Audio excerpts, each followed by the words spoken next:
All right.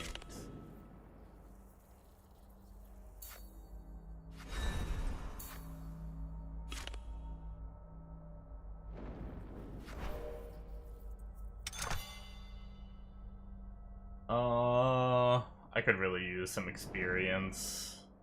Oh, hey. No. Oh, hey.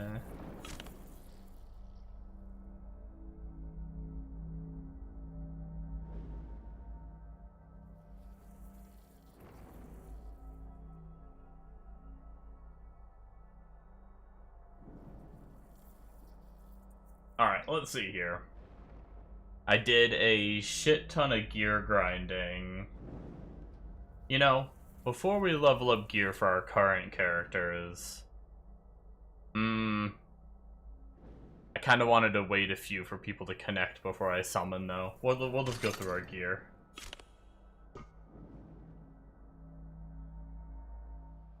Screw it. Heimdall's probably going to be someone we use a lot.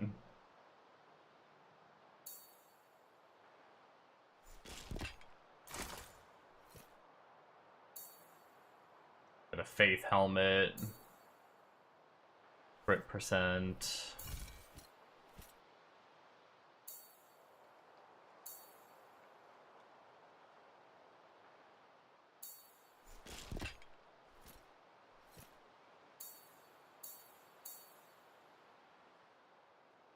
Flat defense with percent defense. We'd lose some HP, but...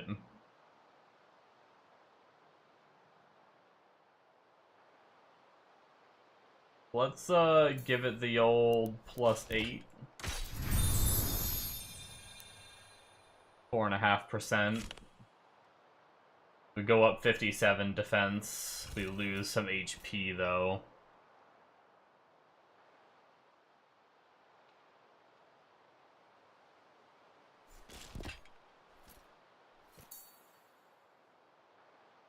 We could try it. I do want to try to gain some HP somewhere.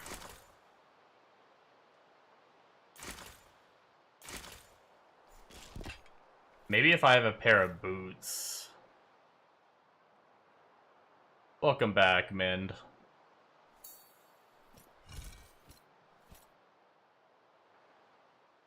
Ooh, flat defense with speed and percent defense. Well, damn. Well, my plan was to try and replace my boots with ones with HP, but starting to think that those boots might be too crazy not to use.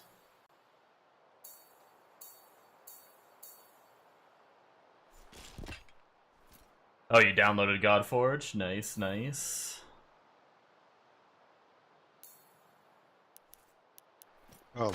This year?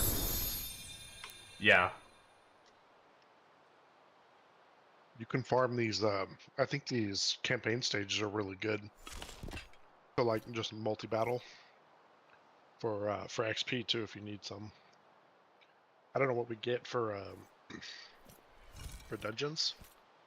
But for gold, I was getting 1k in dungeons. I'm getting 12k gold. Oh, damn. From campaign. I'm also getting 8k XP. Yeah, that was 7.1 for this one.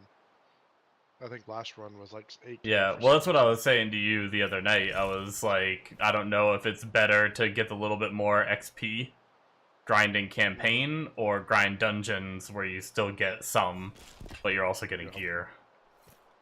Yeah. The Cyclops is the funniest model. Like yeah. to get gold too. We were talking about that last night. I tried selling gear and it crushes into those stupid white rocks. So selling gear isn't even a way for money. So like I'm out and I have to I literally just have to farm campaign. Legendary champion, you have to finish, there should be a quest right here. Mine's gone because I've done it. There's like a handful of things you gotta do. And then once you do them all, you'll get a legendary, like a sacred summon. And then your very first In here it's called Flawless. In here, your very first Flawless summon should say Guaranteed Legendary.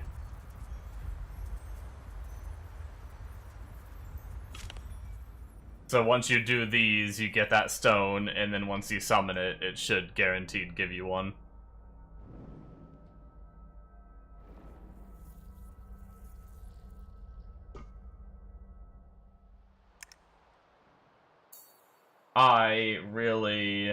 That got me some nice defense.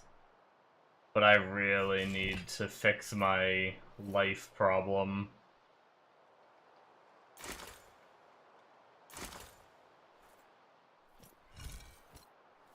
Chest might be a good opportunity for some life.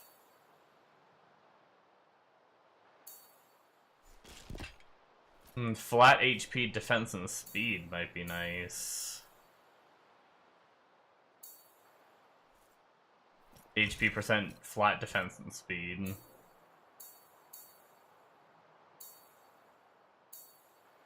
Will either of these... This one would give me a 2-piece set bonus.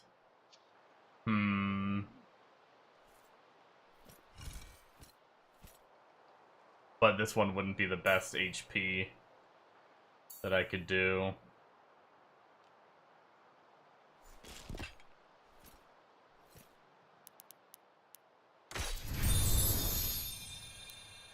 Ooh, 12% defense, 7 speed.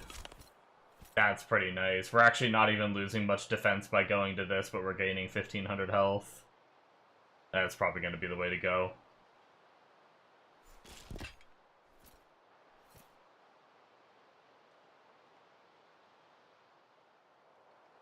Are the rubies, like, super easy to get?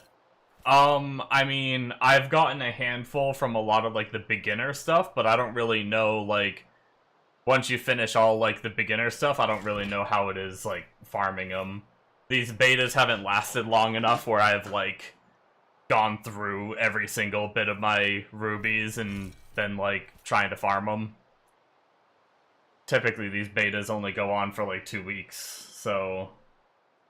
You get a bunch from, you know, like, I'm at 3.7k and I've probably spent about 1,500.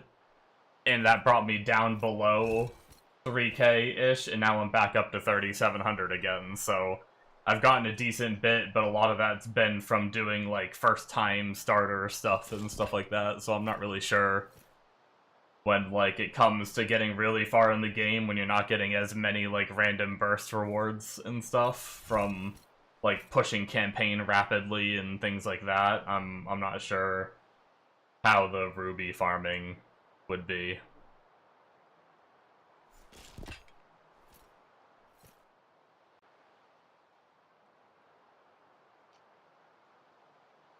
But I imagine it's not gonna be... You spent them all. I should. I plan on buying some summons soon. Travis, that's a bad game if you can't jump off the edge right there. I'm trying to wait for some more people to get on the stream since I just started streaming to,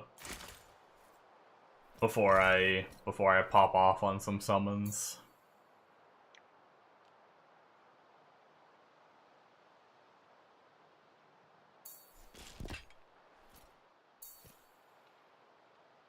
Flat defense, percent defense. Once again, we'd be losing some HP, but we might gain some defense from going to these.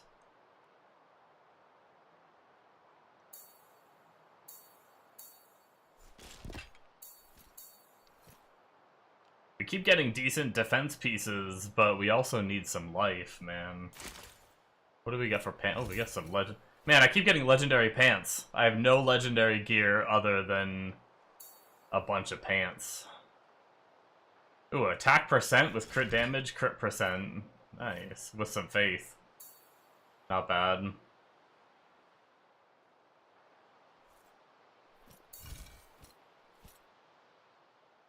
Ooh, this could be good.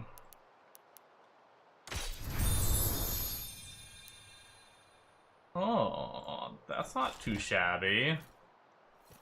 We could gain another 1,700 life with this while not losing too much defense.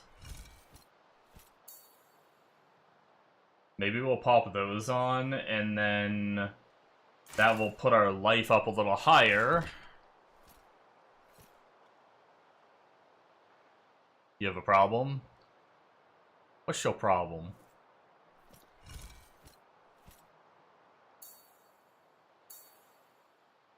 And then maybe we could run these and drop some HP again. Let's see what they roll up to.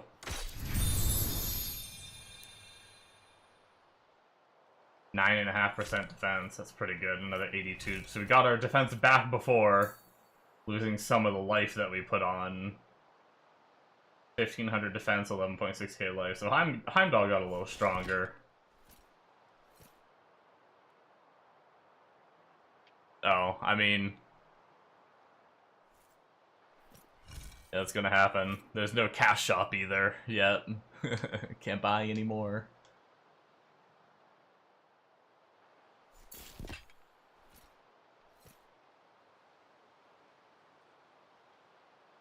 Just get a farm.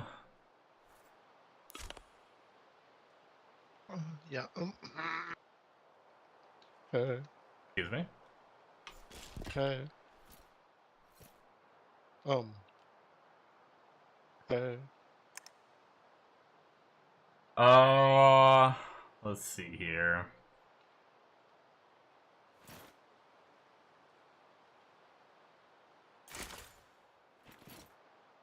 What are you up to? I've been farming for like a day and a half. Alright, man, have a good one. You going through your gear? Thanks for hanging out for a few. Shut up. Yeah. Yeah, I just got... are you on? I just changed...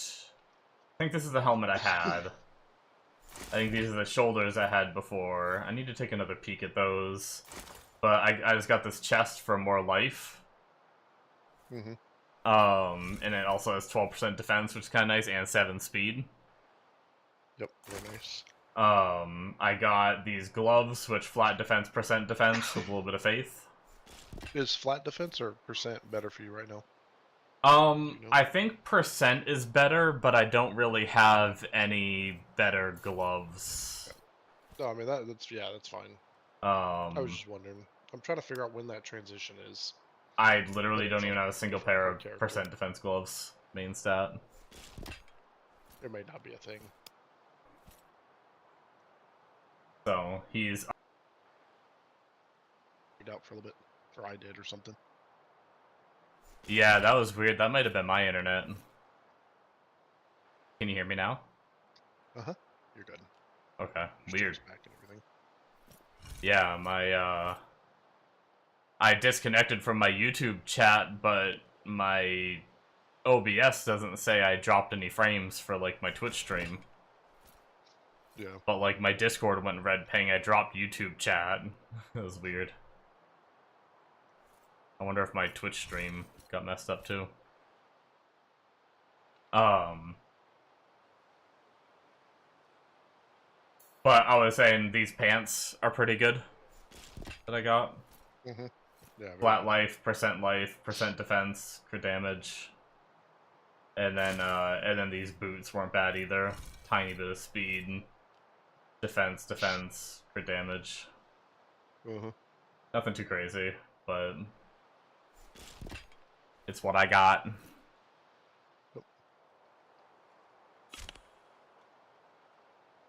And I think I was saying terrible. I went from like 9k life and maybe I don't even know if I was 1400 defense, but I'm 1533 defense now and 11.6k life, so gained a couple thousand life and like 100 something defense on him. So hopefully he's a little better now. Problem is you're taking more damage too now. Oh, because That's of your, the set. your Guardian set. Yeah. Yeah. Yeah, well, Heimdall be doing his job. Right.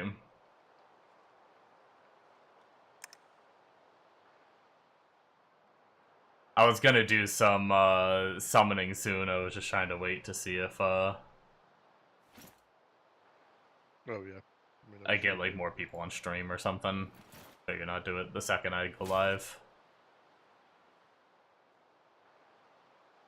And then I'm gonna be watching the PoE reveal, like, shortly after I do the summoning. Yeah, I need to watch that shit too.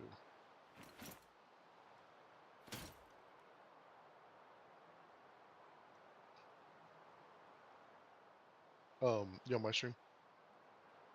Yeah. It makes sense, I guess. But that's your button right there to attune. Oh, really? Okay. So, yeah. There was one, it was up here. I don't know what. There was a blue little link up here in this little menu. But I haven't seen that lately, and then, yep.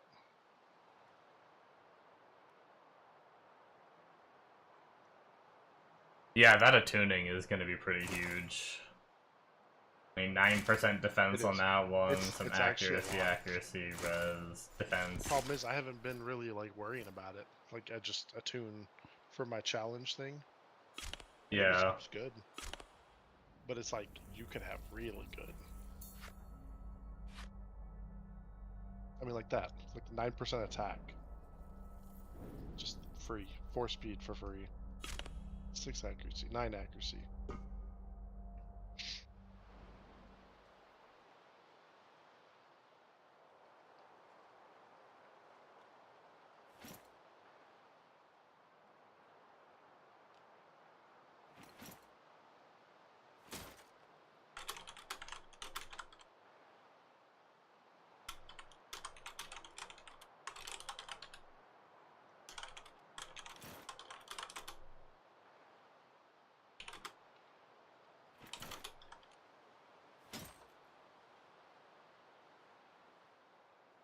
Problem is, I just attuned my Guan Yu with all his gear. Like, not too long ago for the challenge thing. Yeah. And he's getting to the point where the percent attack is, like, much better. Oh, yeah, I imagine the higher star we get him, his base is gonna get high enough, too. Okay, so it's 20k for a piece of gear. That's not terrible at all.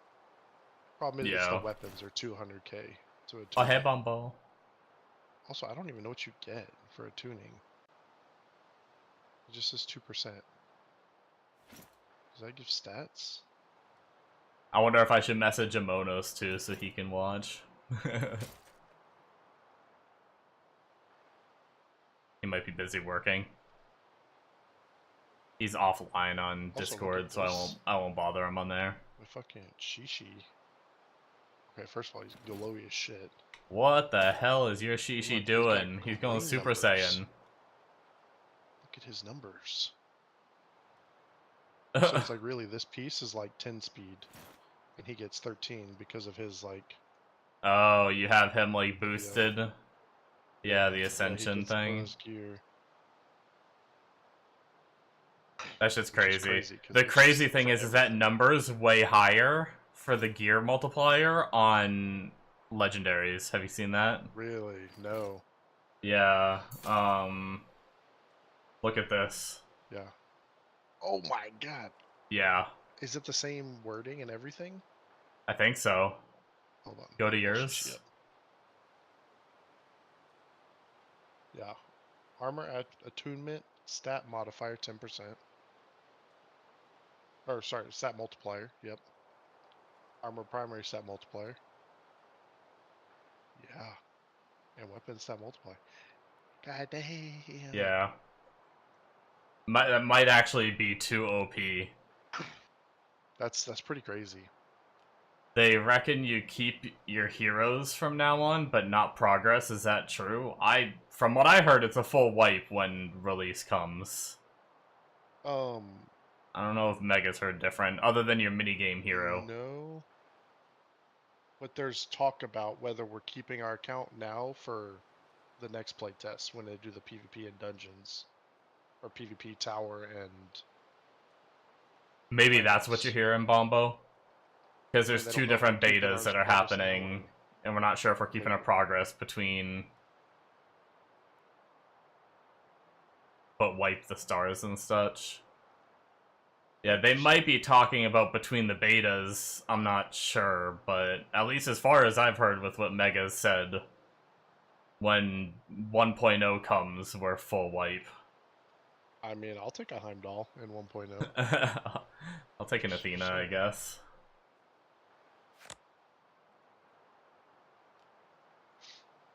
I feel like that's too OP as a beta benefit. Well, don't be bitches and not play beta. Right?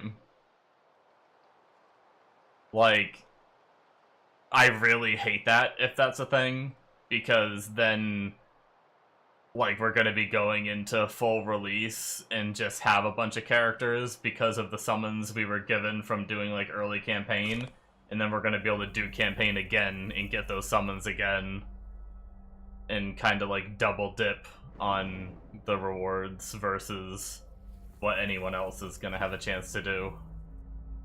I already almost don't like that we have the minigame characters. It's already like, I've had some people come in the stream and be like, how do you have that many legendaries already? And I was like, oh, the minigame character that you missed and can never get again. Sorry, bye.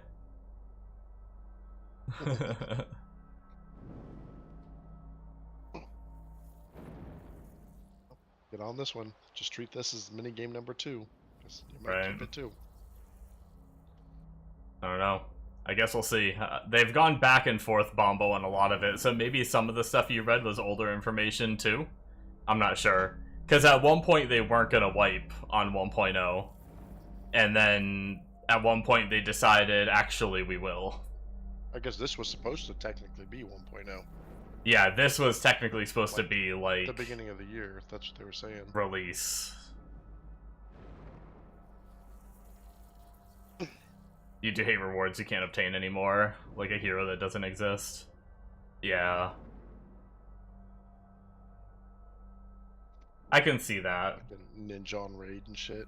I don't mind it, but like Ninja on Raid was like really fucking good. Yeah. Like, you really hurt if you didn't get that.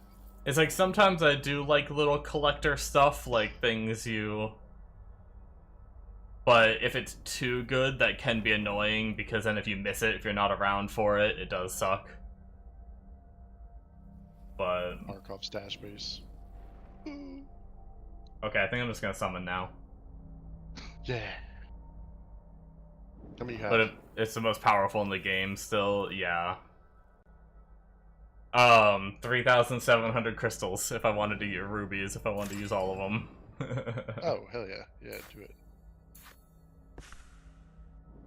Other than doing some of those, I think that, yeah. Like, gold, you're okay on gold for a good while. We know how to farm it, it's not terrible. Yeah. Let's fucking do it. You got at least, what, 40 summons? Maybe 50? Which is fucking crazy. No, just 40. Do I do it? Absolutely. YOLO. More. Does that even out? You got 6 more.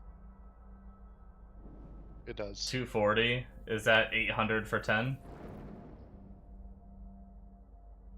Yeah. You said all it those does. Are the same. It does, yeah. I think I'll just wait Yeah, the 240 and times 10. do like full 10x's or whatever. Well, it's gonna be because you already have. If you have 4 here, you have to go get your other 6. I don't. I have none. I had none. I have exactly 40. Oh my god. Queen's first. Okay. Okay, double warm up. Hold on. This is kind of loud. 1 second. Oh my. I think my God, settings... My settings don't save for my game volume every time I close the game. Okay. Greens.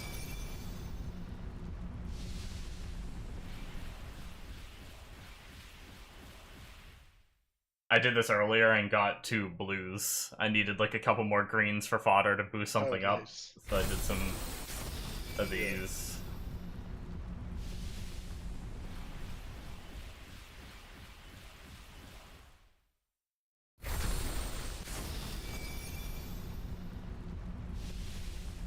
I'm hoping I at least get a purple from all these summons. I don't have one yet. You mean 2 legendaries? Watch me get legendaries and still no purples. You're about to get your legendary off of greens.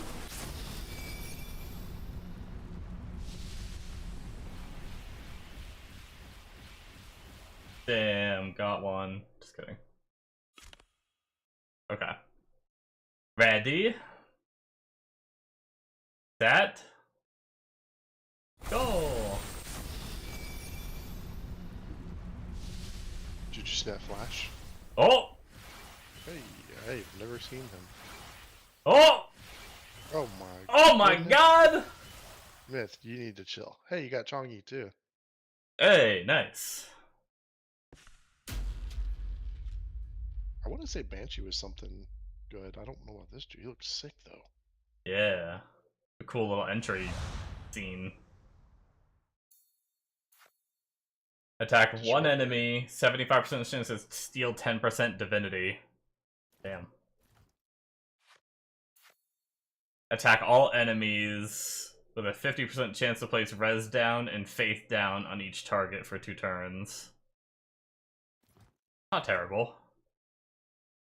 Never been a big fan of res down, but faith down might be decent, especially for maybe like red dungeon. For bosses and stuff. If that yeah. lands and stuff, make them alt less.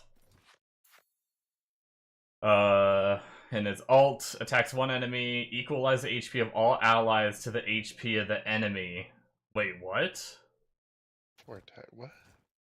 If the target HP Interesting. falls below 50%, also reduce their divinity by 30%.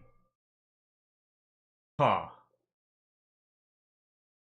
So if you hit like a full health guy with your alt, you can like fully heal your whole team? Yeah. Kind I of really want crazy. to know if that works. That the other sounds way. really unfortunate for auto playing. Yeah. Just a fucking alt to like 5% health guy and just kills your whole team. Enemies under res down and faith down inflict 20% less damage when attacking this hero or allies. Damn. Oh, that's kind of nice actually. It's Yeah. conditional, but that's a lot of damage reduction. I mean, he applies it though. Yeah. 2 turn on a 4 turn cooldown, probably book to 3. Yeah. Not bad.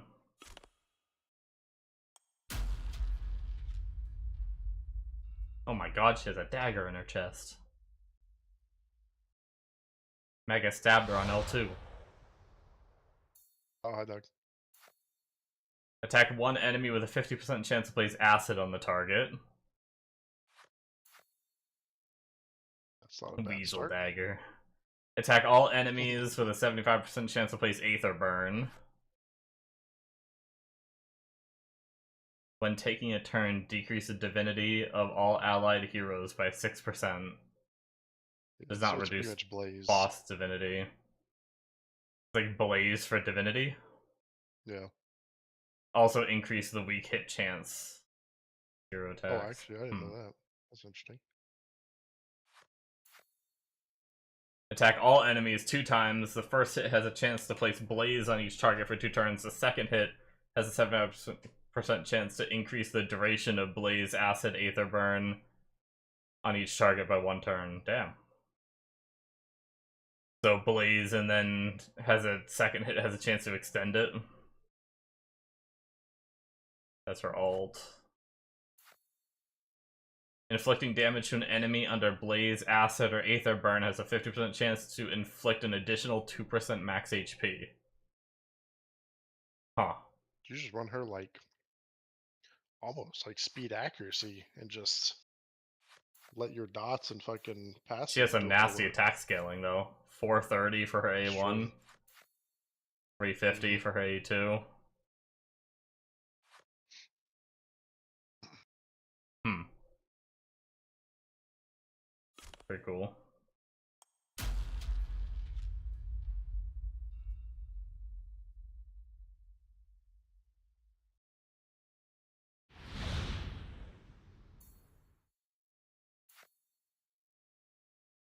Wonder if it's per effect. Oh yeah, I'm not sure. I'd have to go look at the wording again.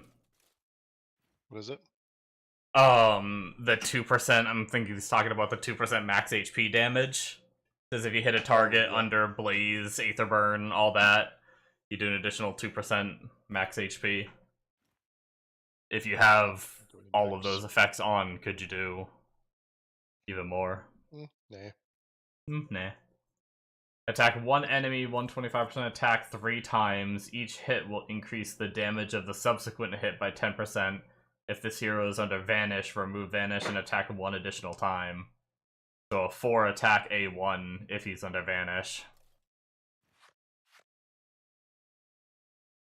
Attack 4 enemies at random with a 50% chance to place acid on the target for 2 turns. If this hero is under Vanish, remove Vanish and inflict another 2% enemy max HP.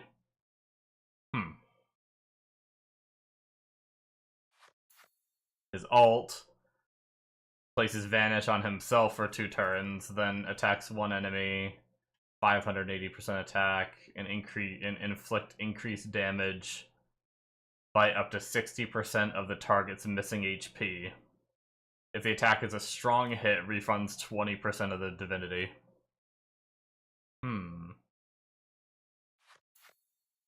When this hero gains Vanish, their next attack will ignore 20% of the target's defense and will be a guaranteed strong hit. Oh, Damn. nice. Pretty spicy.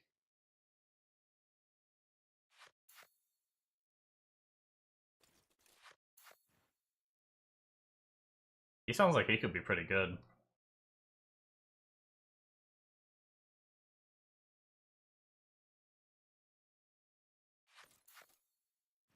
Unfortunately, you gotta. He might be one of those ones that you run one of the imprints to help him get Vanish more. Yeah. I think there's an imprint at the start of every round. You go invis and stuff too, and all Yeah, that. I think it's from Kate Sith or whatever that cat is. Yeah. Yeah, it is.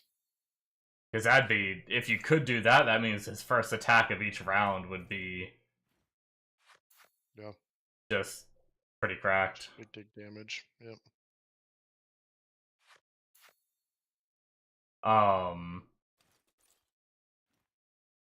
I don't know how to read this. Do you know these numbers very well? I'm wondering if he gets his ult up quickly because it's like So his way to vanish and stuff. yeah, it's the 500 your initial, like that's your starting value. 3,000 is what it takes to cast, but like Gotcha. I don't know how Faith works quite yet. Yeah. Seems like a pretty neat character though. Okay, I still got more summons. Ready? Yes, sir. Yep, that's a crazy temple. What the fuck? Yeah. I just realized there's 3 purples. Now it's gonna be 2 legendaries, which is even crazier. Hey, there's your cat. Oh. Muse is pretty good too. Okay, dude, can you like chill out? This is making up for the 0 purples I've gotten so far. Seriously. This is how Myth does it. Oh, I don't have any characters. I just have 50 summons saved up.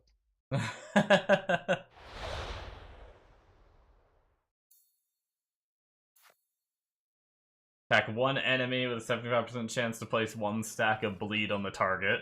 Oh, damn. An A1 bleed or strong hits place 2. Yeah, interesting. That's a pretty good chance. I wonder what it books to. Probably 100. Most Attack 75s one are good too. enemy with an 80% chance to place 3 stacks of bleed on the target, then attack all enemies.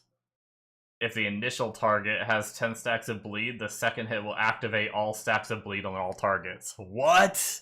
What the fuckity? Holy shit. That's a crazy. Fuck all the AoE. That's a good boss killer. Yeah. Wait till his ult is like some fucking just get Removes rid of all all bleeds. bleeds. Like I hate when they do that shit. Attack all enemies with an 80% chance to place Curse 2 on all targets for 2 seconds. If the target is defeated, spread 2 stacks of bleed to all targets. If a target is defeated with 10 stacks of bleed, this hero gains an extra turn. Damn. Oh, that's cool. Yeah, that's really cool actually. Yeah. Well, I might have. This seems like Oh, the that first. The other ones, they were like, that seems pretty good, but I'd have to, like, yeah, try yeah. them. This one's like, holy shit. That's good wave killing, like wave clearing to the boss stages too. Yeah, attack all enemies. Curse 2. Oh, decreases healing received.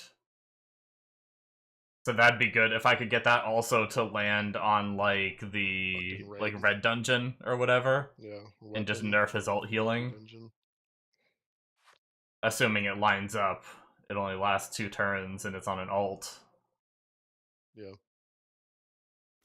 But spreading 2 stacks of bleed to all targets. Oh, it's gonna defeat the target though. But yeah, I mean, that's still pretty crazy. When his passive is when below 50% HP, attacks remove 2 stacks of bleed and heal 10% HP per stack removed. When above 50% HP, increase strong hit chance by 2% per bleed on the target. Interesting. Interesting. So yeah, So yeah, he's kind of. I mean, I guess when he's A1ing, cracked out above half he's health. applying and strong hitting and applying more, and but if you can keep him healthy, Yo, heal for 10% per stack. yeah, Oh, only two and stacks. I see. it yeah, so but that's still 20% per Damn. hit. Is he a health scaler at all, or is he just attack? No, he's Accuracy. attack. Okay.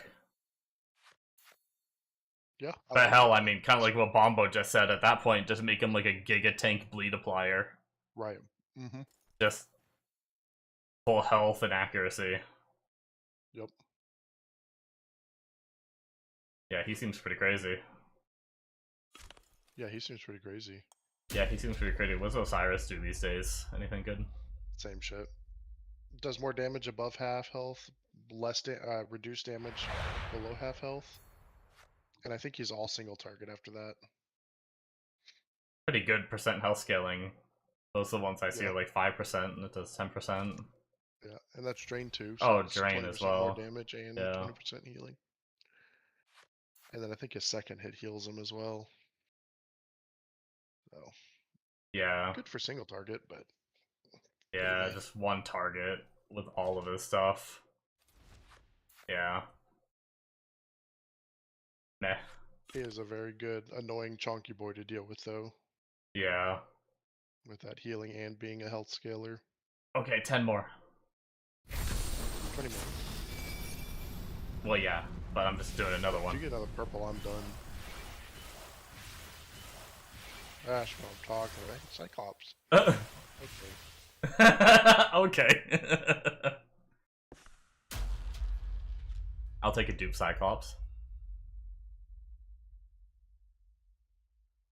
I like his little man dress. Tank. Like that. He does look pretty cool. Yeah. Attack one enemy, he's a defense scaler, defense and attack, and place barrier on this hero equal to 10% of the damage inflicted. When retaliating, attack all enemies with his A1. Oh, he's got a Heimdall, buddy. Damn. Attack more defense scaling with attack 3 random enemies. Each hit has a 40% chance to place taunt. Not terrible. Would Mega be mad if I pulled 2 legendaries from Blues? I think he already knows. But yes. And his ult attacks all enemies and place Aether Burn on each target for 2 turns. Oh, it just says it places it. Does that mean you don't even need accuracy? I don't know actually. If the target is a boss, place attack down instead. Interesting. Kinda cool. It's a low. He starts with a lot of divinity and has a low Yeah. cost. Hmm. Has a 20% chance to redirect an enemy's attack from an ally to this hero and increase this hero's turn meter by 20%. The chance increases by 10% against enemies under Aether Burn. Oh, nice. Yeah, so basically you can ult on An enemies that RNG aren't a or six. boss, and then have a 30% chance to redirect attacks to him. He seems like a pretty good, chunky, beefy Yeah. boy. Too bad he sucks because it's not tank meta. Says who? No, if you can, you just need to have enough damage from other sources, I guess, and you could use them. Last 10x. Da, da, da, da.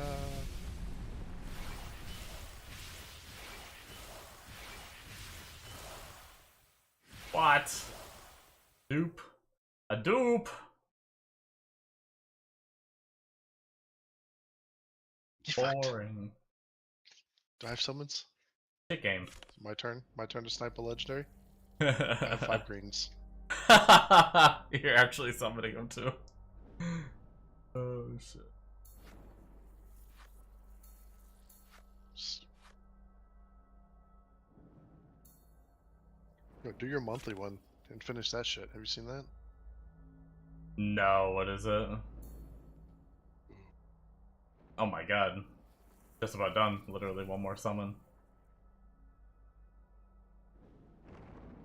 Oh, the legendary Flawless Stone. Yeah.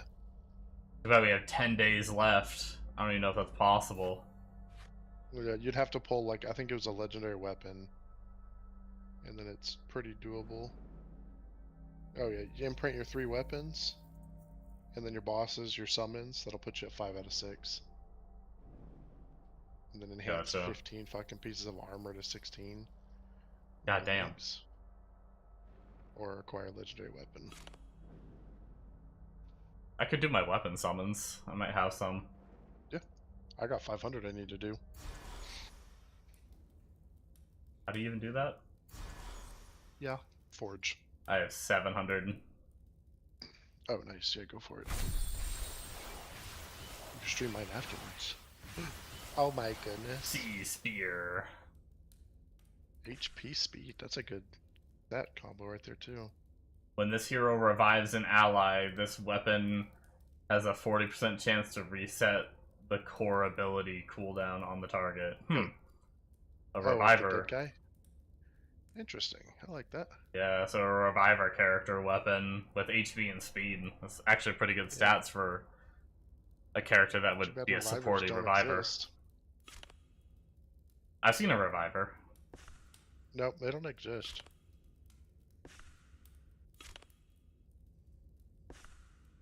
Help.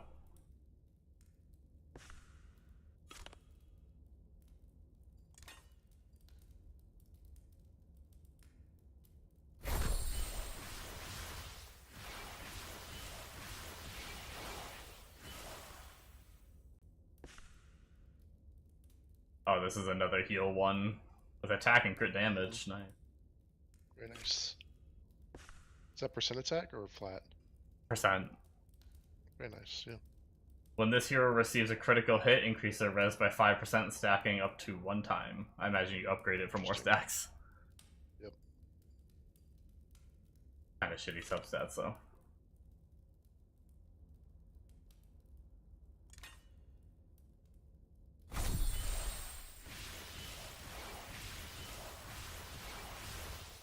You pull the legendary weapon? Bombo, you need to quit it.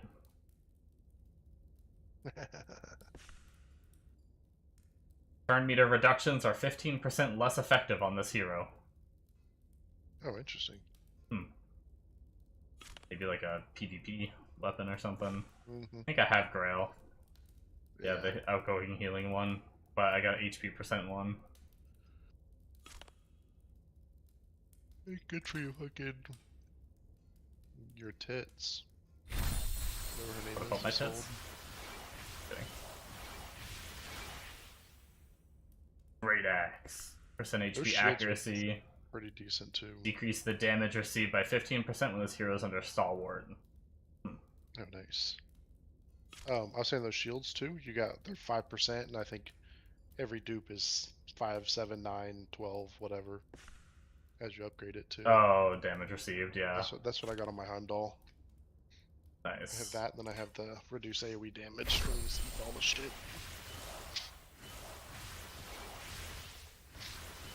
You can get a Frost Wand. Convert 10% of the healing received into additional damage on the next attack. What the heck? Oh shit. That's interesting. Huh.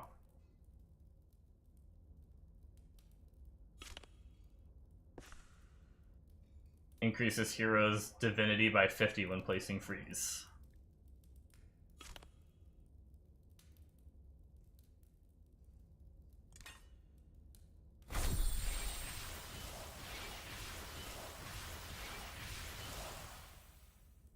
On the quest line, you need to pull 3 epics. I think I've already done that. Unless there's like another one further down. Gain 10 crit, and crit hits heal this hero for 5% damage inflicted. Huh. Oh. Is that like 10% crit? 10%? I don't know, I just fucking asked you the same I question. don't know. It says 10 crit. It doesn't even have crit as a stat either. Fuck. Has speed though. It's an interesting one. Yeah.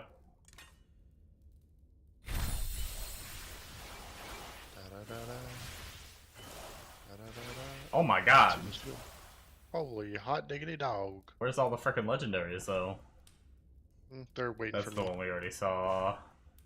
When this hero is attacked, has a 20% chance to decrease the duration of a random debuff.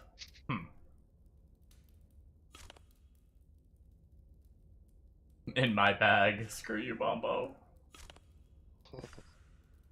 Divinity reductions are 15% less effective on this hero.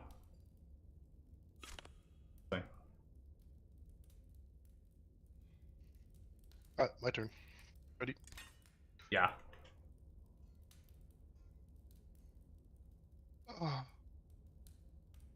Oh, I'm not gonna be able to fucking Divine Bow. Additional hits against the same target has 10% increased damage.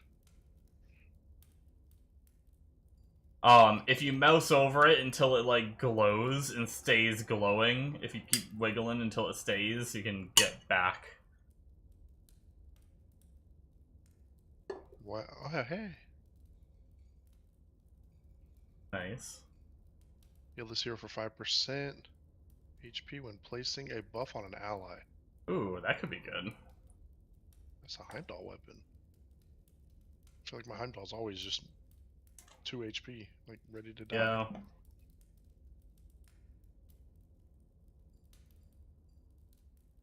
Yeah. Willing by legendary. Not a freaking harp. Decreases the chance of weak hit by minus 10%. This hero receives 50% increased damage from strong hits. Damn, so lowers your chance to strong hit. Wait. Never mind. I'm an idiot. Decreases your chance to weak hit. So does that So you're mean it less likely increases to... your chance to strong hit then? No. It just increases your chance to do normal hits instead of them being weak hits. Gotcha. But then you take more damage from enemy strong hits. Oh, I read it wrong. I thought you were doing 50%. Yeah, when I turned it into my own item. I don't know what the fuck. I was like, oh, reduce your chance to strong hit, but then increases your damage of strong. Oh, fuck you, Mega. Oh, it's the one. Yeah. That's a good one, too. Right, attack is shitty, but speed is very good. Nice. And you finished your weekly. You know what that... Yeah. Which means I... Oh, you already finished your monthly before you even did that, I think. Or maybe doing that finished it. Yeah, that just finished it. Alright, so let's see what Cleopatra does. You suck, Morth. That's rude. Woo! Cleopatra. When a buff on an ally expires or is removed, restores 2.5% of their destroyed HP. That's dog shit. Item summoning. Ready? Yep. Alright, you're back.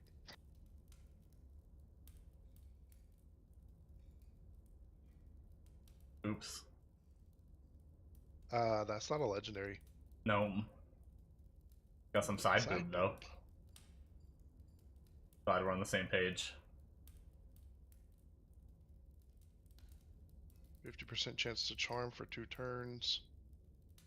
Attacks all enemies, 20% chance hex on each for 2 turns. Attacks all enemies, 80% chance to reduce turn meter by 20% and speed down. When attacking an enemy under charm, increases the duration of a random debuff. She's dog shit. Yeah, that doesn't seem super impressive. Worm. Hey, that's your dagger though. Got that. Yeah.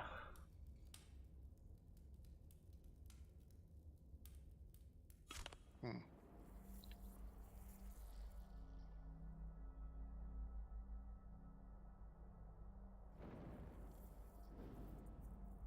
Now, problem is, what the hell do I put that weapon on? My problem I is, mean, what the I hell guess do that's I just do for my team comp now? Um, Do I keep my, like, super bruiser tank team that has, like, a lot of healing through Isolde hitting my defenders, and just replace my, like, so my problem I'm running into with Cyclops Heimdall, with the poison, or the bleed guy? my gut says Heimdall plus him. Problem is, Heimdall takes the hits. He puts counterattack on everybody, and then he takes all the hits anyways. So it's like a weird spot of like, yes, it's AoE retaliate, but it doesn't do anything until he's dead. Yeah. You Well, know? no, this is bleed guy. Yeah. I'm just saying, like, pair him with Heimdall for counterattacks for more bleeds on his A1, but it's like Oh, that I doesn't see what even you work. mean.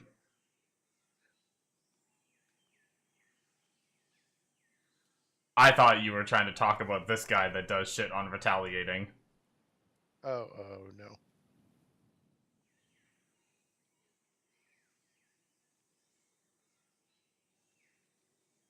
I mean, I definitely think he's worth building.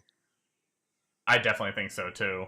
Cause like this could help my like tank meta problem. Yes. If I could be stacking bleeds, then I might be able to kill bosses before the 100 turns Yeah.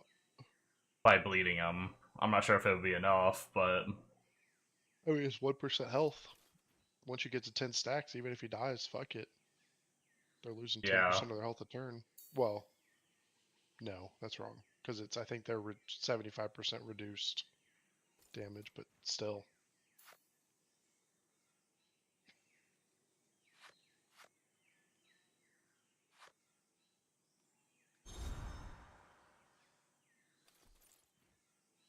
Okay, so oh wait, no. Yeah, it gets to be 100% chance to place the bleed on his A1. Very nice. Jeez, you got enough pages, my guy? I actually haven't upgraded skills yet. Oh my god.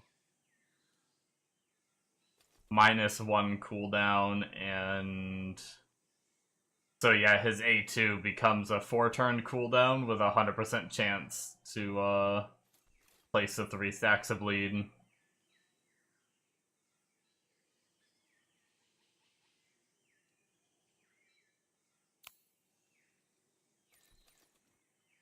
Same with his alt becomes 100%.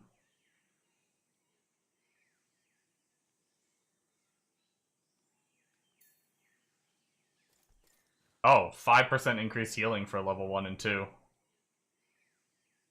Oh, nice.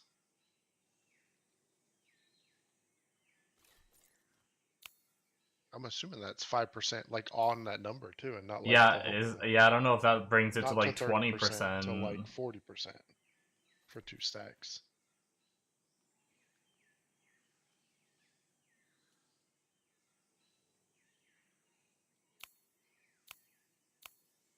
Yeah, I think I definitely build him. It's just a matter of what do I run with him? Do I still try to go like damage, or do I just try to keep him healthy by, like I said, running like my double shielding defenders, you know, and Isolde healing everyone for the defenders getting hit? Yeah. Yeah, I mean, yeah. Honestly, I say, I mean, I would say both. Athena, Heimdall, Isolde, and him. Yeah, that's what I See was how that saying. runs. And then And you got then filler slot for fucking. I would I, I I would say could throw Guan in Yu. just like Guan Yu for damage or something. Yeah. Or if I really wanted to go all my bleeds being my only thing, I could run that new healer I got. Yep. Changi. Because she's pretty Yeah. crazy. I would hold off on her and Yeah. definitely worth building, but not see if you can kill it at all yet and see Yeah, how I feel that like I'd runs. need a little more damage than just bleeds, I think. Yeah. Might not be able to do 100 under 100 I don't turn know. with Fucking just bleed. I don't know. what's his face did really good on the mini game with just bleeds. It like did a surprising amount of damage. Yeah.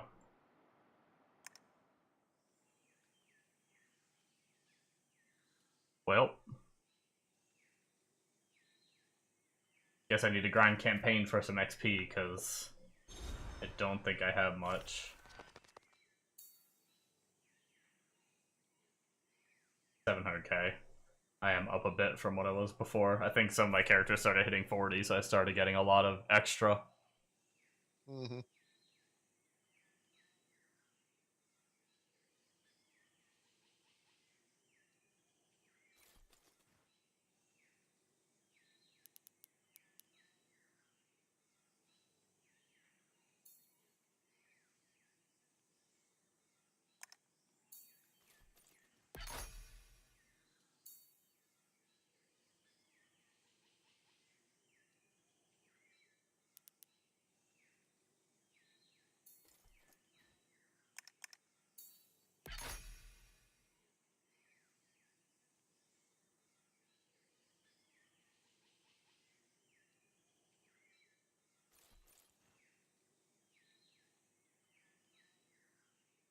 Okay, do I just take them straight to... It's gonna take 100k, but...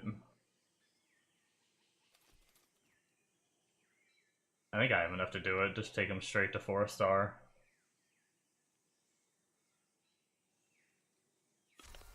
I need to go make more fodder, though.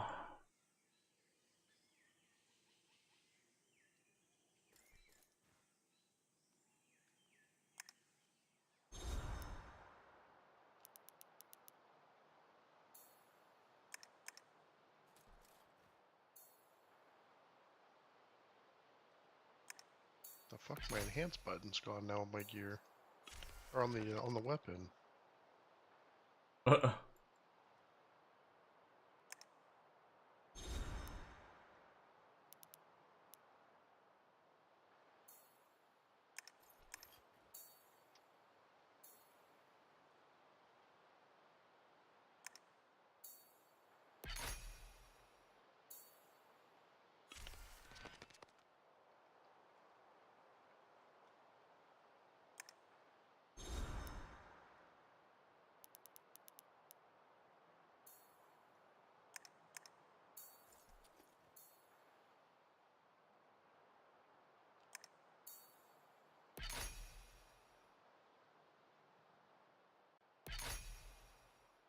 Oops.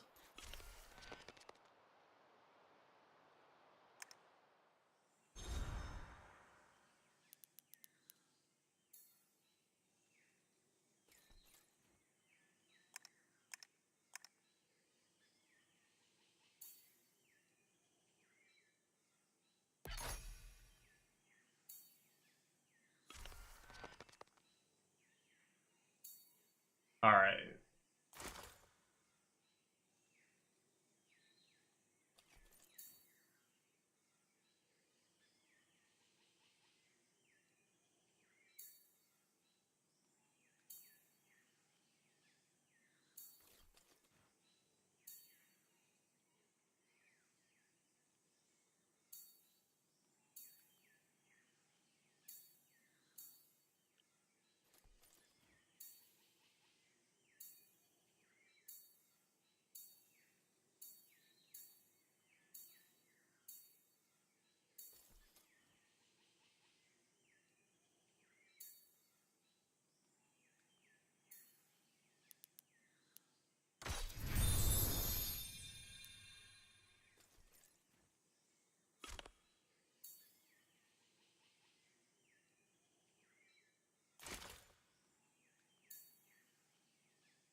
might be good.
Not the best piece, but it is what it is.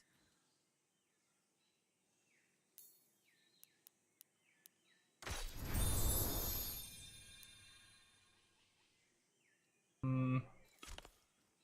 See if I have something better than that.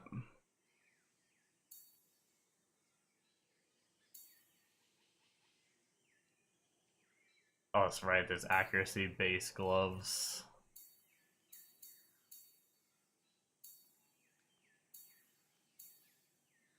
And helmet too. Yeah, I got a helmet.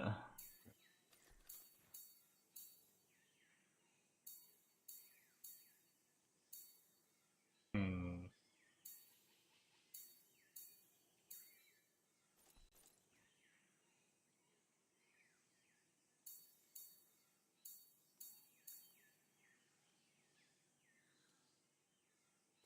Do you think it's worth using an accuracy-based gloves, even if they're like bad stats? Uh, Or should I do something like this where I'm getting some accuracy but getting a bunch of life and shit? yeah, I'd say as long as you're getting a little bit of accuracy somewhere, you're gonna get like, what's the main stat? Is it life? Yeah, HP 1500. Gotcha. Yeah, that's probably fine.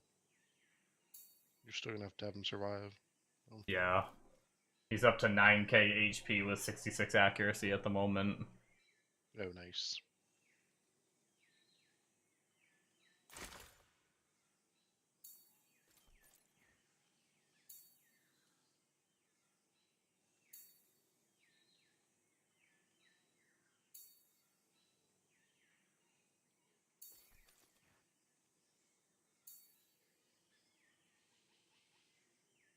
Oh shit.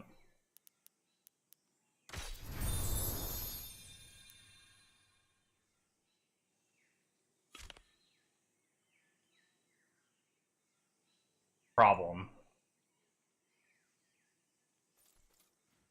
These pants are kind of decent. Speed pants with a little bit of accuracy. But they're the Guardian set, which is going to finish the two-piece on him. I might have to go change his chest. I don't really want him taking damage as much as I can. Yeah. Because I want him above. You might save your Heimdall though. It's only 5%, really. But I mean, it could obviously kill him. But like, Yeah. If he it's not the drops worst. below 50%, he starts taking bleeds off of the target to heal himself, though. Yeah.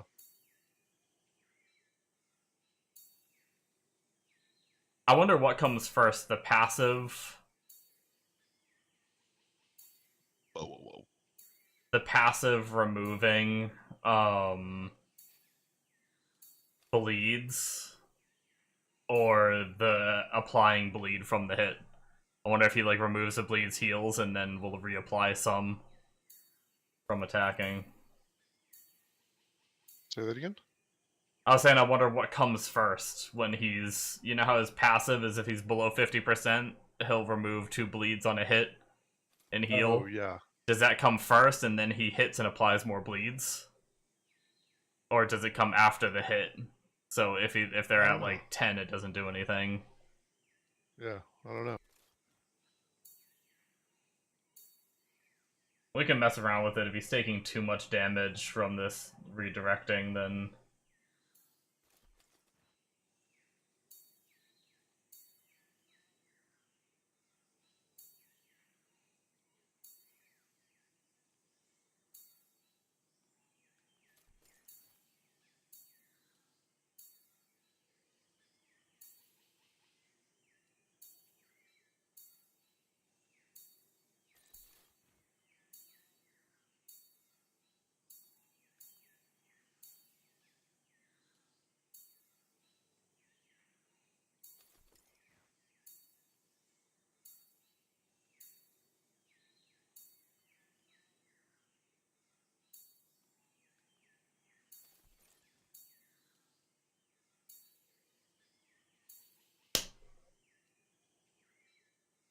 Freaking mosquito landed on me.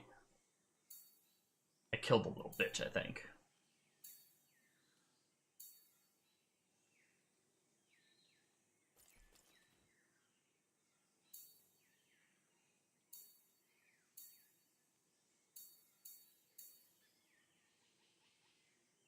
I don't know what to do for boots.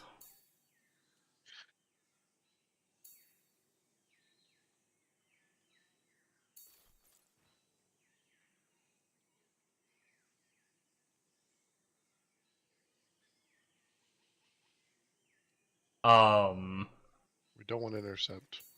Yeah.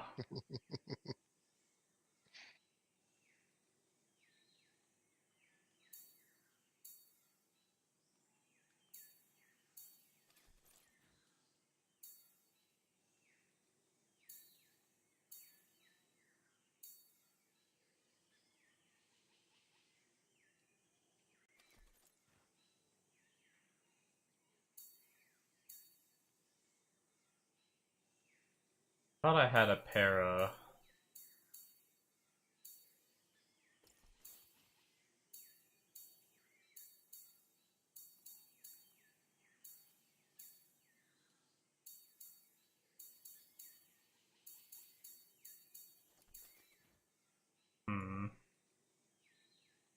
I don't have too many good speed main stat pieces.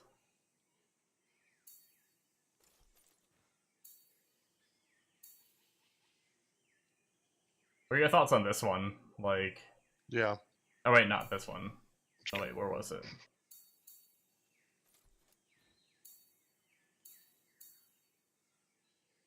Just like this one or something. Just get some flat HP with some accuracy sub if it... Oh, never mind. That's the fucking Guardian piece, of course. God damn it. I mean, you're good. No, you can take a Guardian piece. You're not going to get 4 piece. Unless you swap some shit out.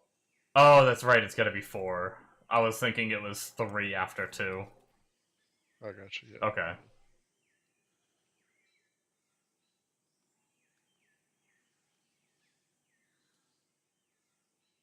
I rolled your damage on Mozzie. I don't even know what you're saying, Bombo. I don't even... I think I'm stupid. I don't know what that means.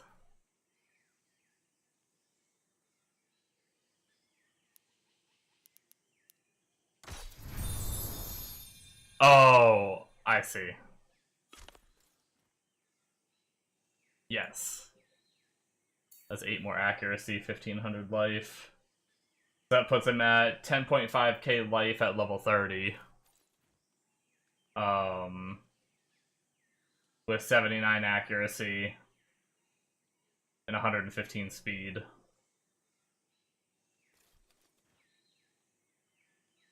Oh yeah, I've never heard of a mosquito referred to as Mozzie. I What used to watch these weapon guys that were would I run on this Australian bleeder? dudes that like did like outback survival and they called them mozzies and shit. Oh It's the yeah. only time I've ever heard it. Damn Australians. Damn Australians. Like half their language is that. Tell me Just what weapon to little. use, Mega, while I grab a drink. Preferably one that does good against him. I mean, it Good synergizes against with him. him? I mean, it could be that too. Sort by speed accuracy. See what you get there. As substats, obviously. Yeah.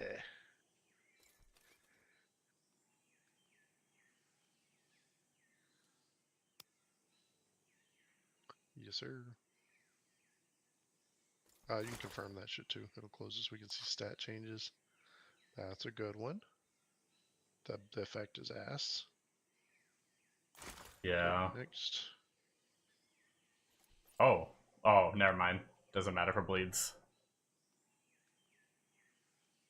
That almost was a good one. Right? He doesn't do. I guess he does curse though. It's like, oh, that matters. Yeah. Wouldn't be the freeze. Wouldn't be the crit bow. You don't have stalwart.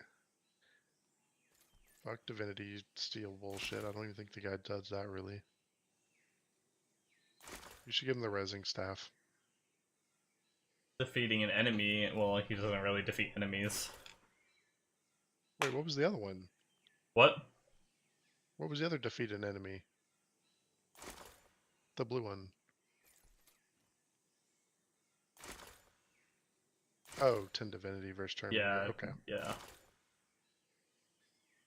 That's not counterattack, that's actual joint attack. I mean, squeeze that in? Otherwise, I'd go just grab a blue and fucking crank the shit out of it. Get them like accuracy blue.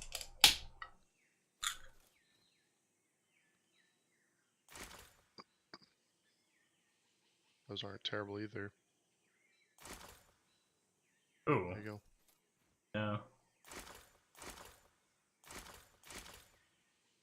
There you go. Yep. I'd probably say the health. Flat health, Yes. 2 speed. Sucks that it's And flat just- health. Yeah. But I do have... I could get it like 5-star, pretty much.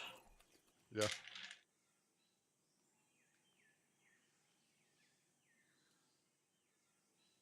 What is accuracy for? No, it's for landing debuffs.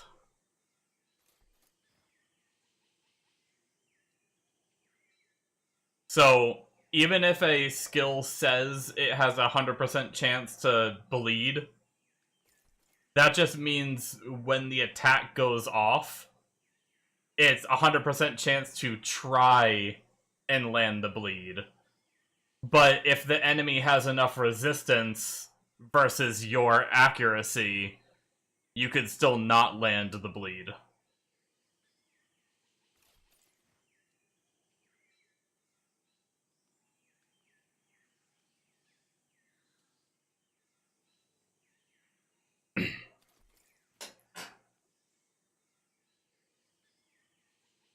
Is its resistance the opposite? I don't think they're 1-to-1. I don't really know exactly how it calculates. Like, I don't think it's just like if you have like 81 accuracy and they have 80 resistance, you just automatically win. But yes, resistance is debuff resistance, yes. So that's where, like, when it comes to PvP late game, a lot of the times you actually try to get your teams with resistance and stuff like that. So that way enemies that are trying to debuff you can't, or not as easily. And then they have to stack more accuracy while still stacking speed and defenses and whatever else they need.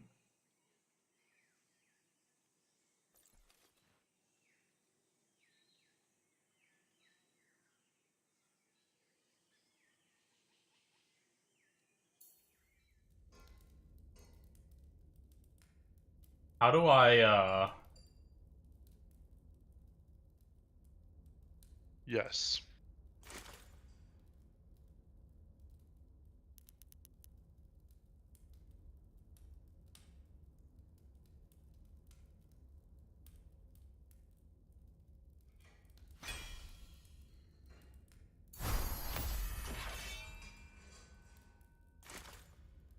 never mind.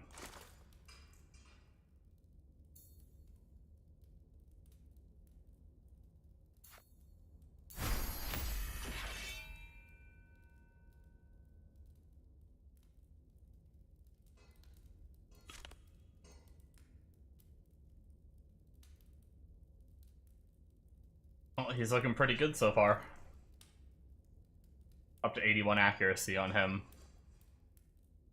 Yeah, res down units can be useful too. For stuff like that, if applying the debuffs is really important in PvP. It'll be interesting. It wasn't too popular to use res down units in Raid, but it'll be interesting to see what the meta shapes around in this game.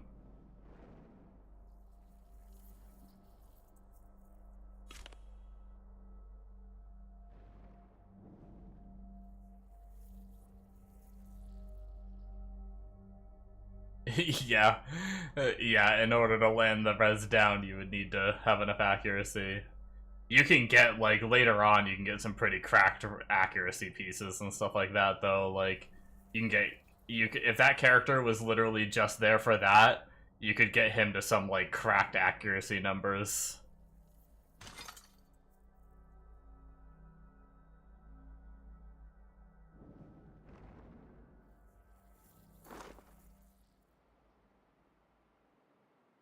Do you just farm a boss stage, Mega?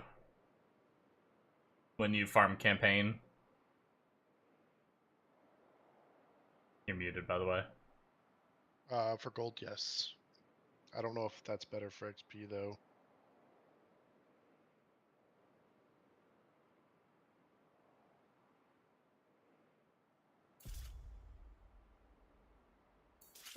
I don't know if I can auto farm this boss stage.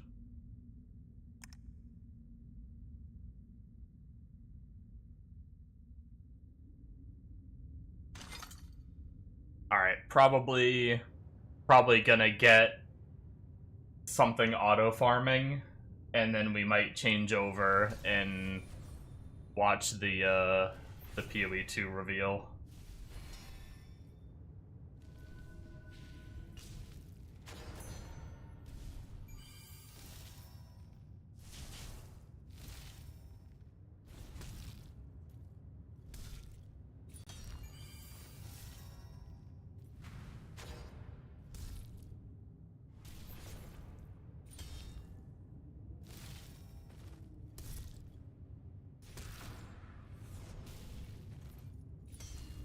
Gonna try to get him up to closer to 40 like some of my other characters, and then maybe jump into the gear dungeon 5. I think I haven't even been able to do 5 yet.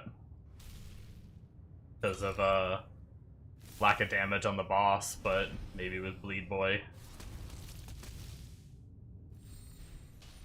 How do you unlock the passive abilities? Oh, that's right, I do need to get his passive. You have to ascend them to 1 star. So the element stone dungeons where you get the red, blue, and green stones, and then you need to use those stones to get them like 1 purple star, and then you get their passive.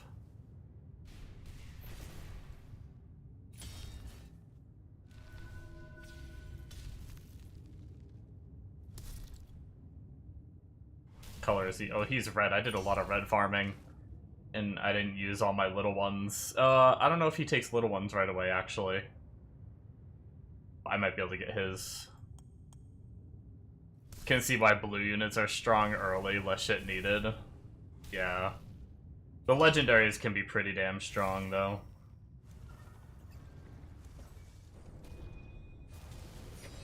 Depending on their kit and everything, but...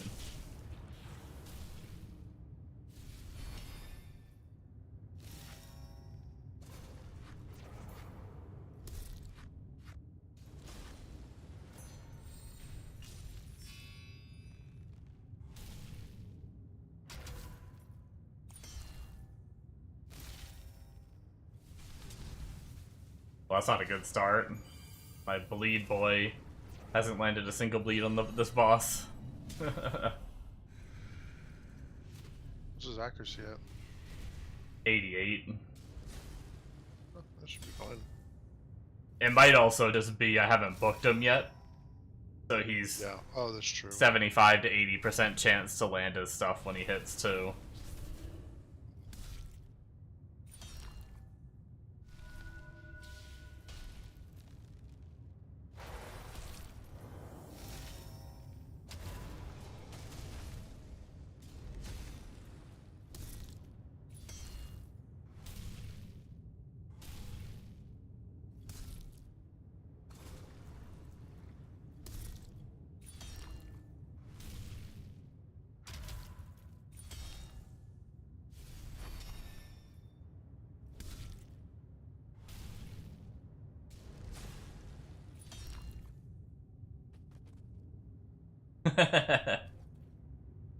It's funny when the bosses just freaking flop. I'm guessing if you multi-battle, it doesn't do all those cutscene things on a boss stage. It does. You have to click skip on all of them. I'm just kidding. It doesn't. I'm gonna say that's freaking stupid shit. Yeah.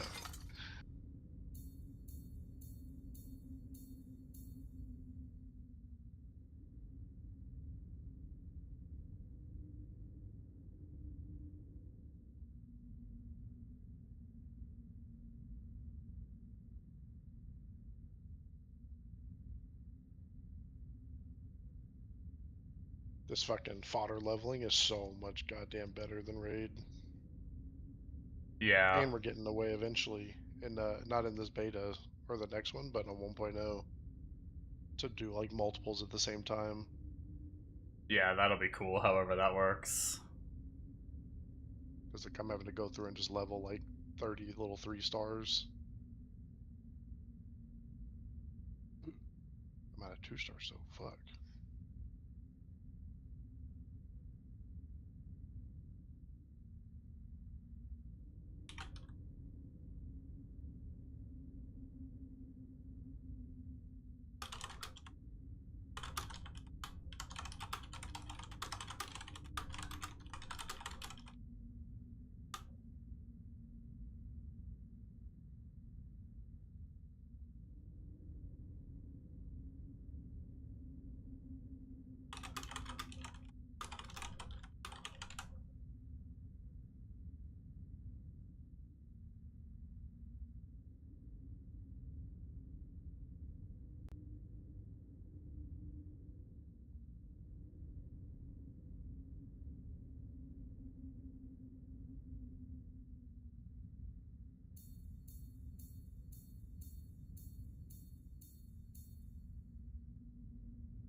Alright, I got this auto-running shit, so I'm going to change everything over to PoE2.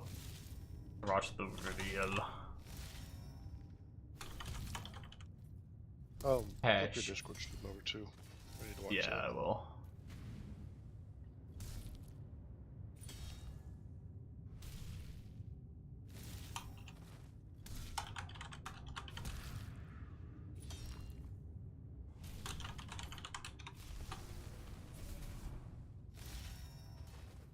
What's up, eggs? Still playing the wrong version of Hero Siege.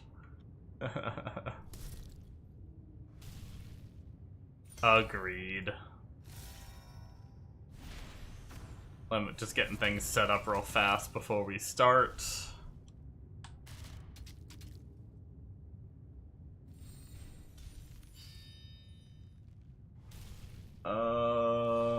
Alright, let me shrink this down and move it to another monitor. We'll just have that fighting in the background. Yeah, I've been enjoying Godforge. I mean, it's a game I played before, so I know I enjoy it, but but it certainly is fun. Okay, so I also need to change this so audio will be for this and not Godforge. Should be this. Putting ribs on. No putting ribs on allowed when we're trying to watch videos.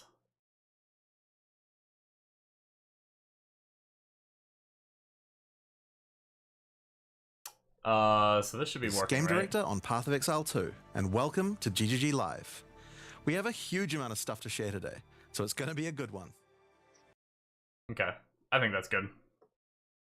Audio-wise, change my Discord over so Mega can watch with us.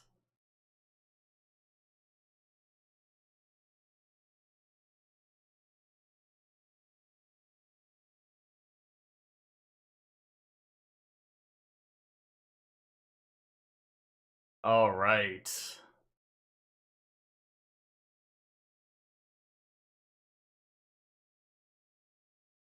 All right, give me 1 second. Looks like Cheeto's trying to finish something up too. I'm actually going to use the restroom real fast Oh my gosh. and grab my coffee. And then we will get started. I will be right back in like a few minutes. And then we will get started with this hour-long video.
Alright.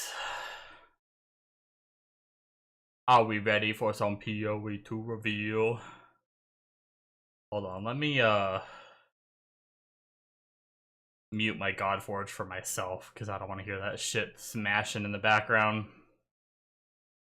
Oh yeah. Holy tits. Means you can't show that on Twitch. Especially all Oh. 4 of those. I didn't even realize, I'm not gonna lie. Mm-hmm. Yeah, I That's didn't funny. realize. At least I left you guys on a good image. Oh, I missed the Twitch drops. I forgot about that, because I didn't watch the reveal. Oh well. Won't be the first, won't be the last. Alright. Are we ready to go? Yes, yes.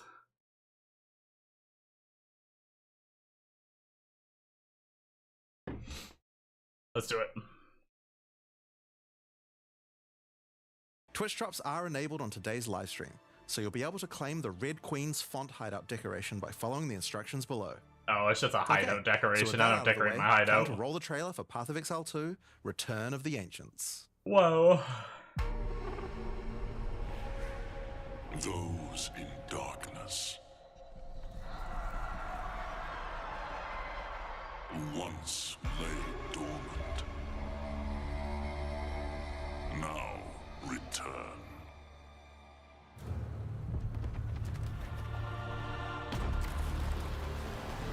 That's a big boy. Whoa. That's not a boy, that's a fucking building. We came before, rise again.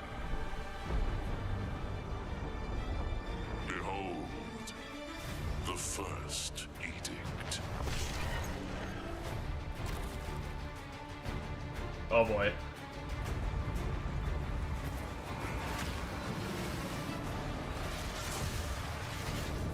New endgame areas.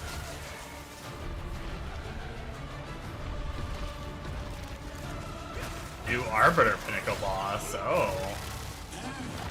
Did they rework Arbiter, or did they have a new version?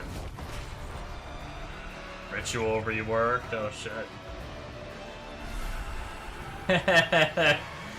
That's where they teased it in. Hold on, let me go back real fast.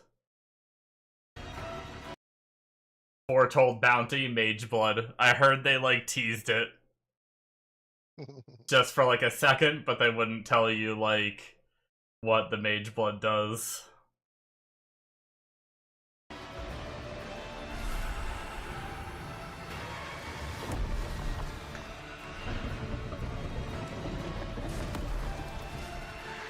New ritual pinnacle boss. Ooh.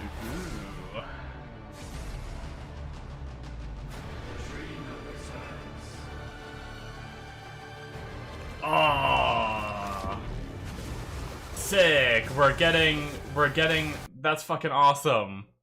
We're getting the Breach rework from PoE1 in PoE2. I actually really like the new Breach from PoE1. I'm happy about that. We become one.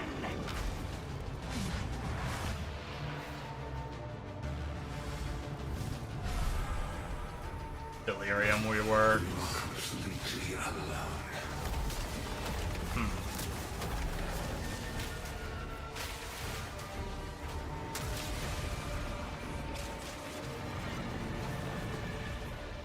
New Delirium Pinnacle boss.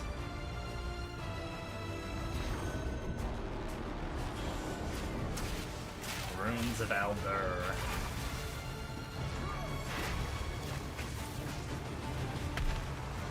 I remain loyal to the king.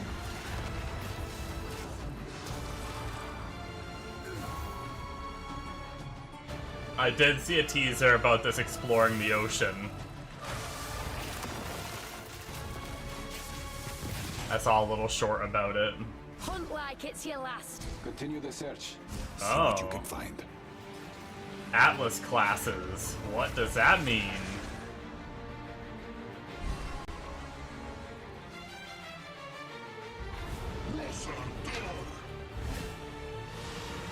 15 new bosses and pinnacles. Whoa, oh, I like the look of the Atlas passive tree. I like the, like, Aztec-y sort of Vol look to it. That's pretty cool. Looks like there's a little bit more going on than what we had before, too, so far. From this amount that we've seen. It's connected, too.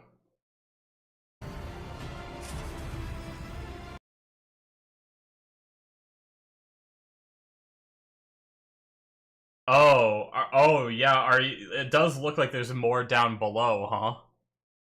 Way at the bottom. So maybe this is just, like, in addition to the old tree as well. We don't know what's below this ring down here yet. New crafting systems. I want the Spirit Walker Ascendancy. I'm excited for this. Yeah, having the boss companion. Oh, Martial Artist Ascendancy. Monk got a new Ascendancy. I didn't know about this. 40 new uniques.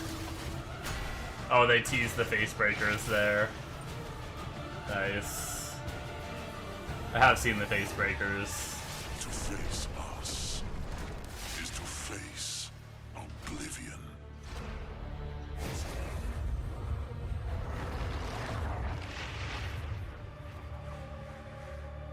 Oh, so far so good. I need more details on a lot of these things, though.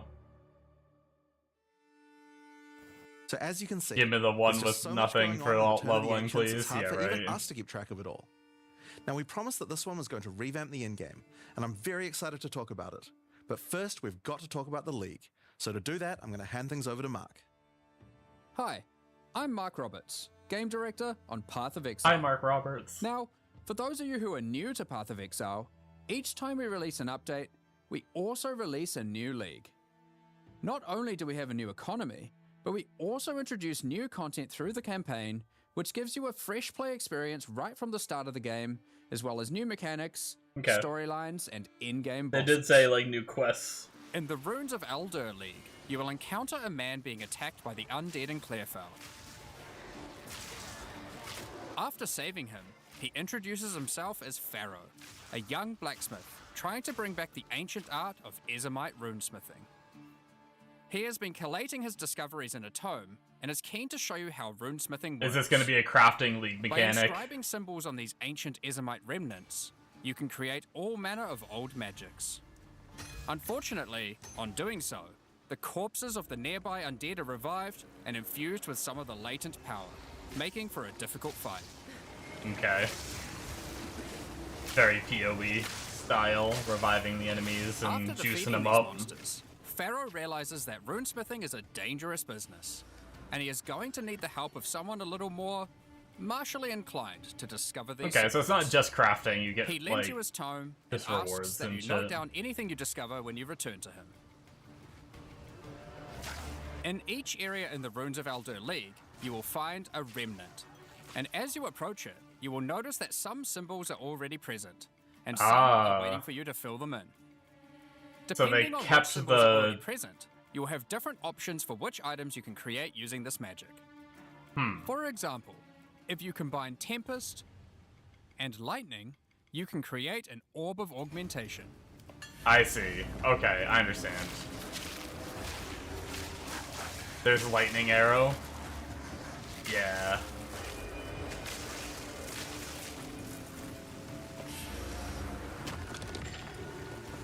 Beast crafting But without the be careful. beasts. Yeah, you're picking combinations of runes. And it seems like one of the runes might have stayed from the previous encounter, or maybe it just starts with a random rune. I'm not quite sure. I'll have to experiment with it more, but yeah, a means of getting at least currency so far is all it's showcased. Symbols used to craft the items also empower the monsters around the remnant, who will be revived as undead to fight again with different properties depending on what runes you used. So, If you use a fire rune in your recipe, the monsters will be empowered with fire.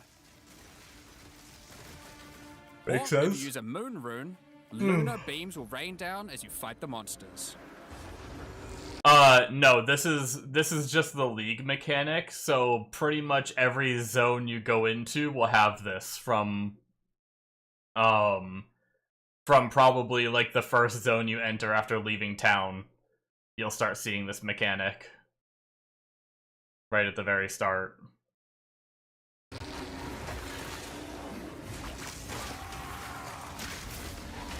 It'll be pretty tough, probably. A lot of the times the League mechanics can be pretty challenging for a fresh character. After the fight, But break you the do have remnant the to option to receive do the item it. you crafted. Some people skip them too. As you get higher level, Oh you shit, look at how many runes. will start to find remnants with more slots for more runes, allowing you to craft rarer items. Oh damn. So you can combine the runes to get some of the, you can combine the runes to get runes. I think these are some of the runes that normally only drop from, like, the wisp stuff. That's cool. Gives As another the number avenue of slots getting increases, those. though, more waves of monsters will be added. So more monsters With for each more wave being slots. empowered by more and more of the runes.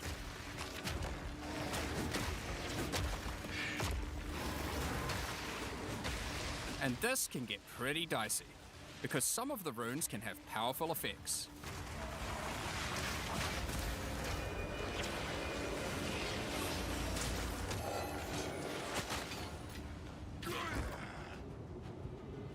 Like the Oath rune, which will cause one monster to be nominated as a leader, spawning waves Oh. of minions.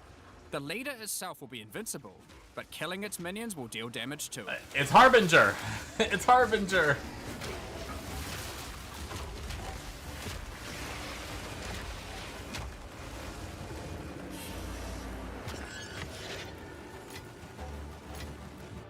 Some recipes can get pretty large, requiring 6, 7, Oh shit. He doesn't sound done or yet. even 8 runes. What are But those? don't worry, you won't have to remember them.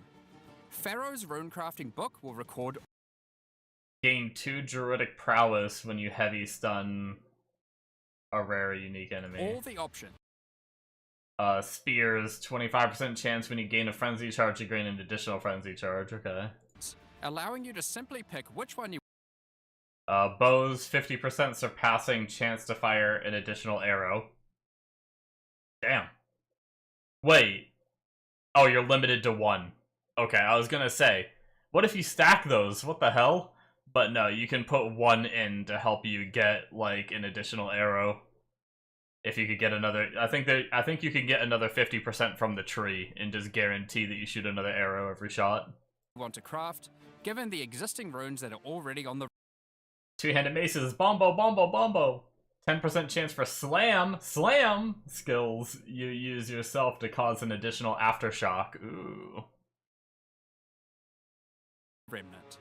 To expand your budget to Mm. allow you to craft more items, Pharaoh has asked that you keep an eye out for signs of runic magic around Rayclast. He wants to document anything you find in order to rediscover the secrets of Ezomite runesmiths of old. The first of these can be found in Ogham, and reveals to you an ancient secret, buried deep underground. What is The this? runic Like- magic which the Ezamites believe to be their own is actually of Kalguran origin.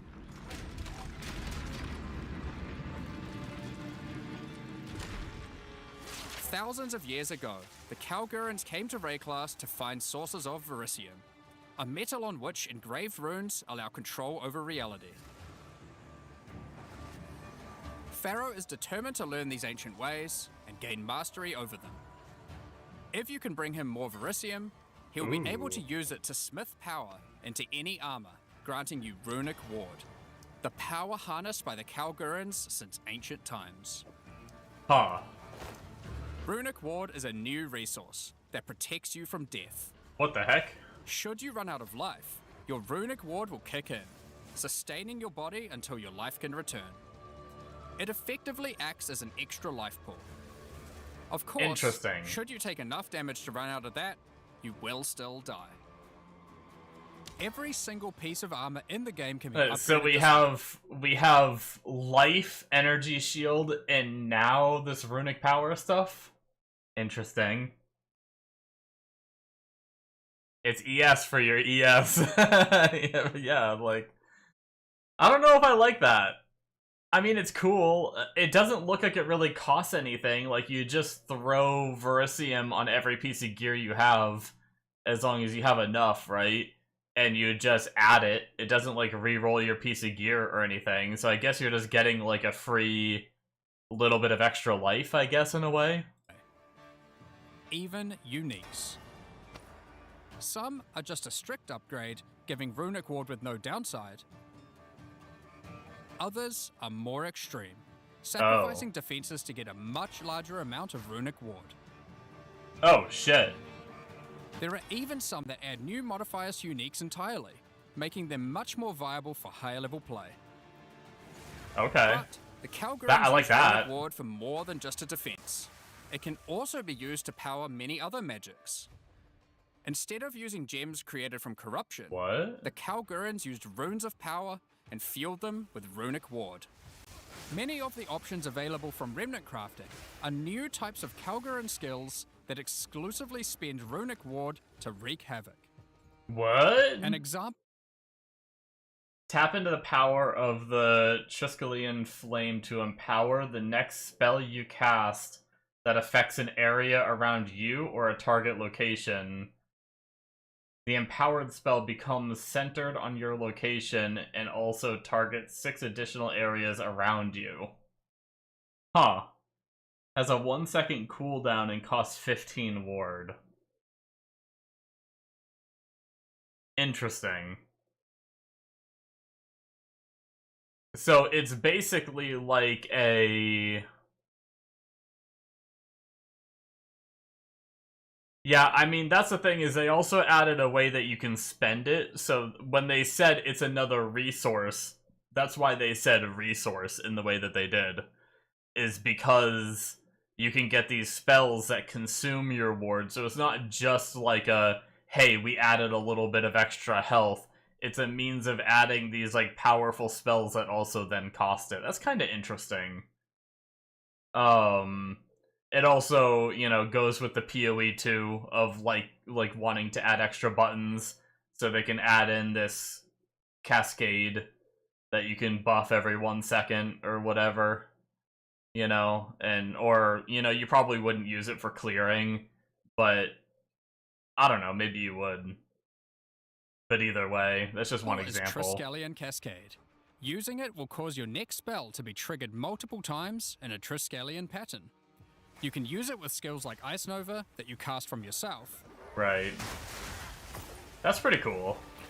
Or with something you target at a distance, like Comet. Oh, wow. There are also skills to modify... Okay, now. That was a little ridiculous. You can use it with Comet? Yeah, can you cast one crit it? I don't know. I wonder if there's a way that you can trigger it without having to cast it yourself or something. I'm not sure.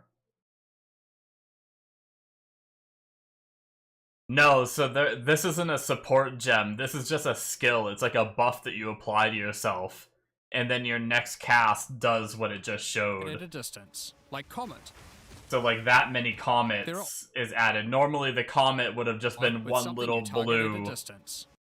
These comets coming down right here, normally you only cast once, but if you cast the buff that empowers it, it casts all of those out. There are also skills to... Interesting.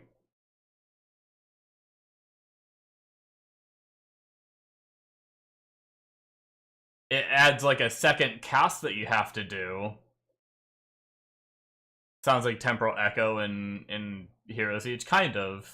Yeah, except it's like a set pattern and everything. Like, it adds like 6 extra casts, but also reduces the damage and everything, so Definitely interesting. Definitely interesting. I'll be curious to see if people find a way to use it.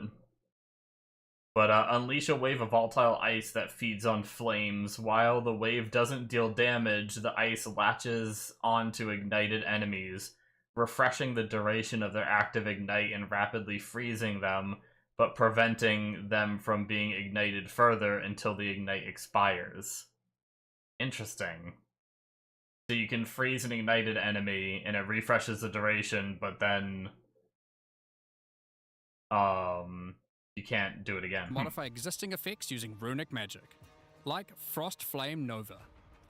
Using this skill on a pack of burning enemies will transform the ignite into Frost Fire, both burning them and building up freeze at the same time. Huh. You have basic buffs like Hollow Shell that Interesting. Sounds good for League mechanic, yeah, maybe. Hollow Shell. Sacrifice your runic ward to send out an energy pulse that grants nearby allies guard. Spends 100% of your runic ward to grant allies guard equal to 35% of the runic ward spent. I don't remember exactly what guard technically does on PoE2. guards all Like, I'm guessing guard must be, like, more powerful than runic ward, I would assume. Because if you're sacrificing 100% of your runic ward for 35% guard...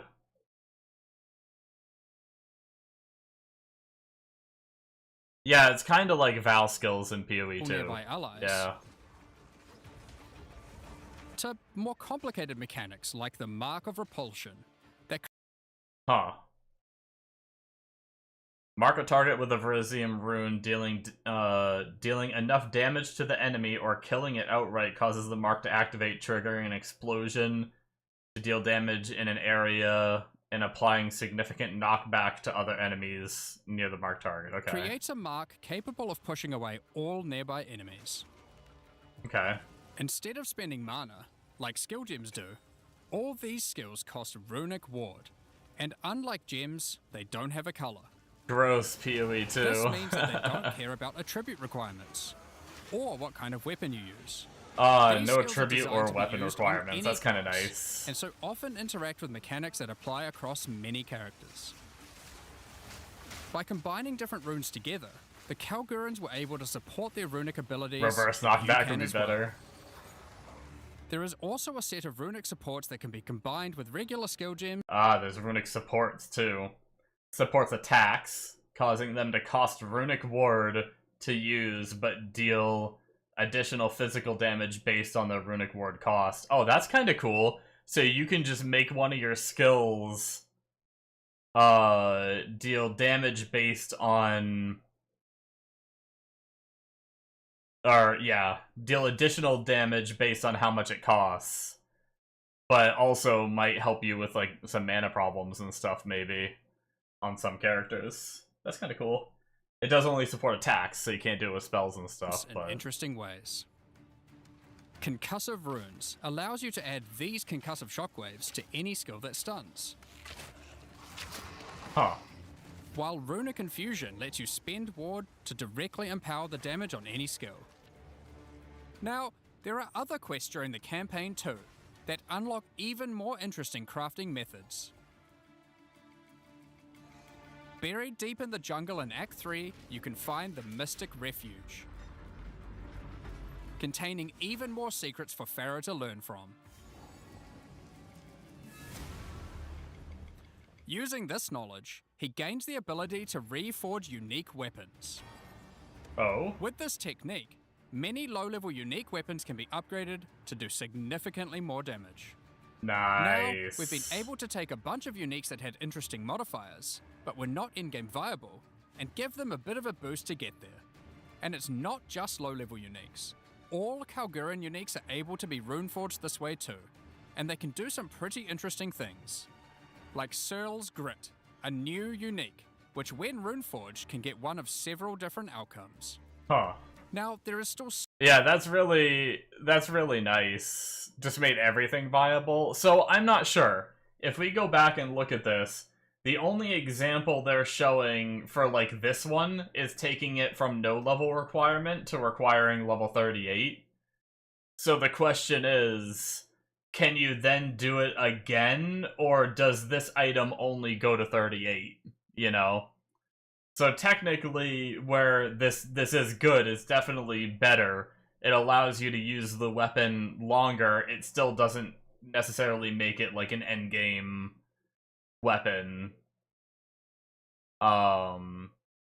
No, I don't think it said only Kalgurin, because this talisman is something that was in the game before. Hold on, let's go back and see. Many low-level unique weapons. With this technique, many low-level unique weapons can be upgraded to do significantly more damage. Now, we've been able to take a bunch of uniques that had interesting modifiers, but were not in-game viable, and give them a bit of a boost to get there. And it's not just low-level uniques. All Kalgurin uniques are able to be runeforged this way too. Yeah, so not just low-level uniques, all Kalgurin uniques can be.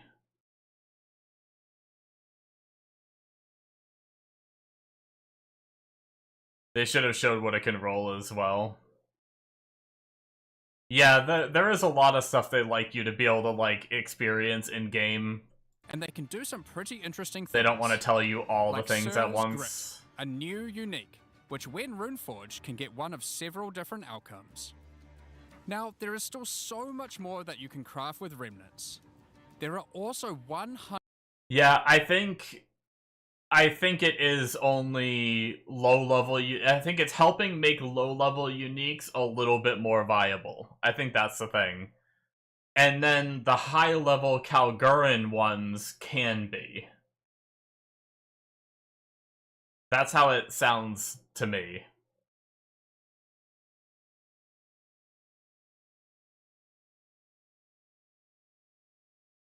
It seems like the low-level is high-rolled and boosted one is low-rolled. Yeah, I'm not sure how it's all gonna work out. I'm sure it's not gonna make, like, a no-level unique be, like, insanely overpowered or anything, but... so Kalgurin, I believe, is... If I'm not mistaken, I think that's the new... Like, the new league mechanic, which means the new uniques that are coming with this league, I would assume are the ones that can be upgraded. I think that's what that means. 100 new runes, as well as many other new crafting... Oh my god. Wait, hold on. I didn't realize this was, like, stat stuff. 100 new runes? Holy shit. 20% increased runic ward. Okay, so you can... Not only do you get it on the gear, but you can get runes that then increase it. Damn, there you go, Bombo. Get yourself a shit ton of runic ward and make your skill cost the runic ward to do, like, big-ass slams. Added physical damage per how much runic ward you spend and shit like that.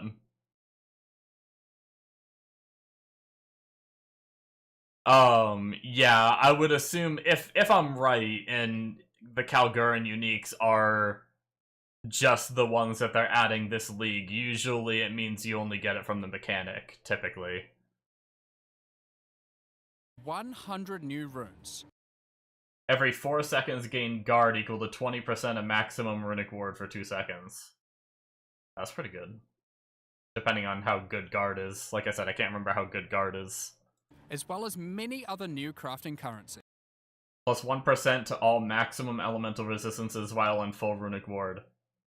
That's pretty good. You can only have one, but it's another source of max all res. And you're pretty much, if you're not spending it, if you choose to, like, not use any of the skills, you're never spending it, you're always full, you just slap one of these bad boys in and just get +1 max all res for just one socket. It's not too bad. As long as you're not spending your ward. This is the runes of Tower shields, 8% increased attack speed if you've blocked recently. Okay. After all, and some of Quarterstaffs, 25% increased immobilization these buildup. runes have quite powerful effects. Stabs 20% chance to create an additional remnant. For example, this element Are those runes socketed on armor and weapons? Yes. Martial weapon, wand, or staff, when socketed, transforms all fire and lightning modifiers to equivalent cold modifiers. Oh, shit. Okay. elemental conversion rune will convert all the existing mods on a non-unique weapon from one element to another. Using it, you could combine a weapon with all 3 elemental damage mods into a single element, making a weapon with massive amounts of cold damage. That's kind of wild. There is also a rune that lets What the fuck? That's pretty wild. Destroys all augment slots on the item to create a jewel socket? Is it one mod? I guess that's a good question. I don't know. I don't know how that works. Like, if he were to alt click it, is that what you mean? What would it show? Would it show one modifier with like a big value? Or does it have 3 different cold ones added together? I don't know. But yeah, here you can decide to not use any runes and just destroy all the sockets and add a jewel socket instead. Basically, it's an abyss socket, right? In a way. It's like adding an abyss socket to a piece of gear. to destroy your rune sockets to turn them into a jewel socket on your item. Wait. Oh, I see. You have to, yeah, you socket it into, like, a one-socket pair of gloves, and then it added the jewel socket. I see. It was confusing at first, but yeah. Yeah, just being able to throw a jewel in your piece of gear. That's pretty good. They're adding a lot of, like, that's a pretty good option. Like, there's a lot of these different little options, like, when it comes to building now. It's, I mean, once again, it's gonna make, you know, kind of PoE2 getting up to the complicatedness of PoE1 in terms of, like, build design, being able to do shit like that. And also being able to, I already know I saw the short that has to do with being able, you can, like, take a legendary effect, and you can put it into a jewel, and then socket that jewel on your tree, or something like that. Or maybe it turns it into a rune, and you socket the rune on the piece of gear. I'm not sure. I'm sure we'll see in this video. Can roll chronomancy modifiers. I don't even know what that means. Even crafting meta runes that can unlock new types of mods when used with regular crafting. For example, this rune of chronomancy will unlock a set of time-related mods to be crafted on your boots. Huh. Once placed inside, use regular... Oh! Wow!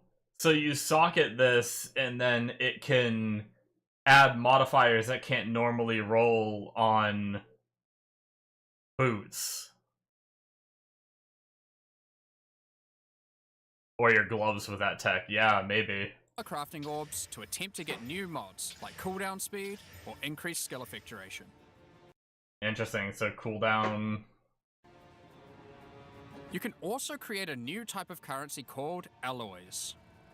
Using regular metals alloyed with verisium, new modifiers not normally available can be 23%. Yeah, 23%'s a hefty number. That's not too bad. People are gonna make some broken ass builds this league. Crafted onto your items. Using imbued alloy could improve your ailment damage, for example. Huh. There are honestly so many options here that unlock all sorts of crazy crafting projects. Yo. So I think people will be experimenting with these for a long time. Crafting's gonna be pretty, Once you get to King's March in Act 4, pretty juiced Pharaoh now. finally meets Danig, a real Kalguran runesmith. And riddled with excitement, he wants to learn how to merge modern Kalguran techniques with the ancient knowledge that he has found. From here on, Sounds like you're gonna become Pharaoh Sun joins in Jin-woo. the Kalguran expeditions that Danig has been leading.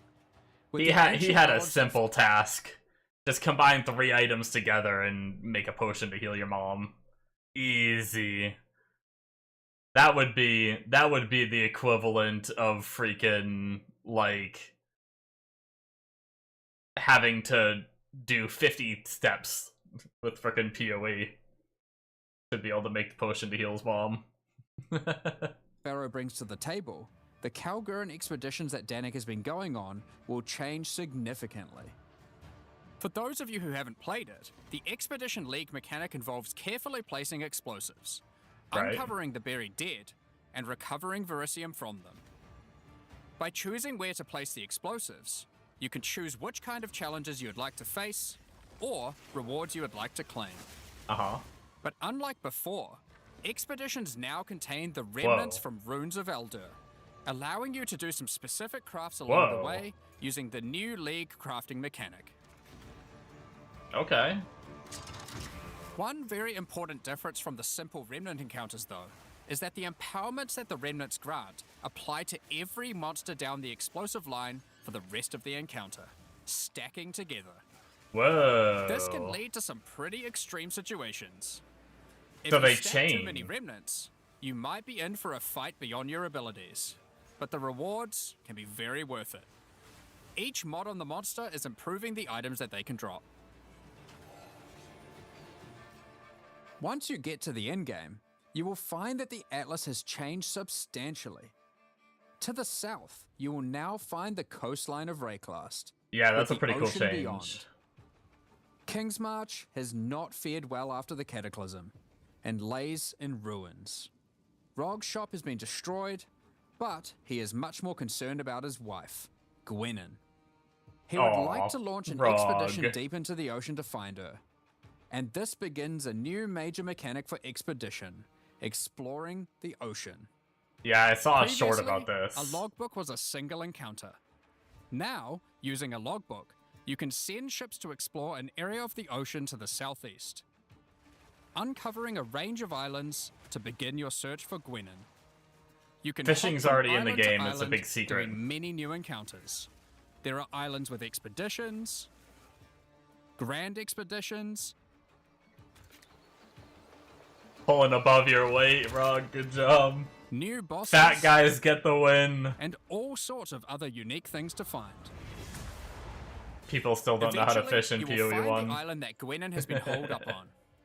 It turns That's out because she has found the people tomb that do know how to fish in PoE1 aren't allowed to say it or you get banned. ancient Kalgurin, Medved. While she appreciates you coming to her rescue, she is still keen to blow open the doors of the vault and take whatever you can find inside. No, just so you don't feel left out, Cheeto, it's like a big meme. There's actually a fishing rod in PoE1, but no one knows how to fish. Either it's not possible or no one's figured it out.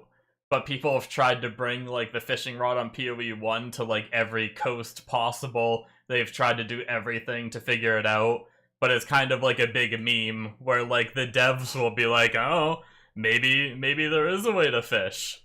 You know, and then they'll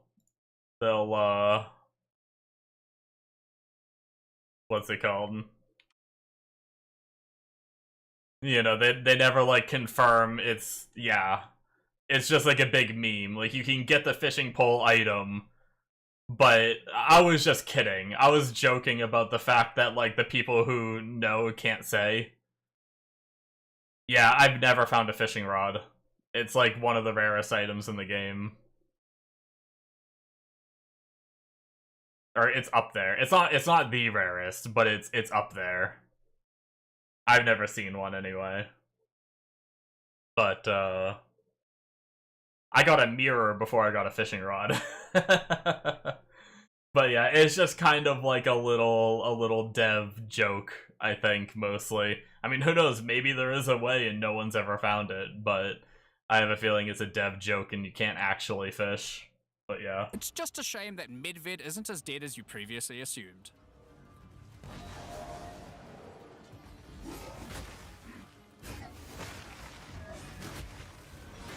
Now, after you have defeated Medved, you will find another logbook. And this time you can use it to choose which direction you want to explore. The ocean is vast and Damn. contains a huge number of new islands to find.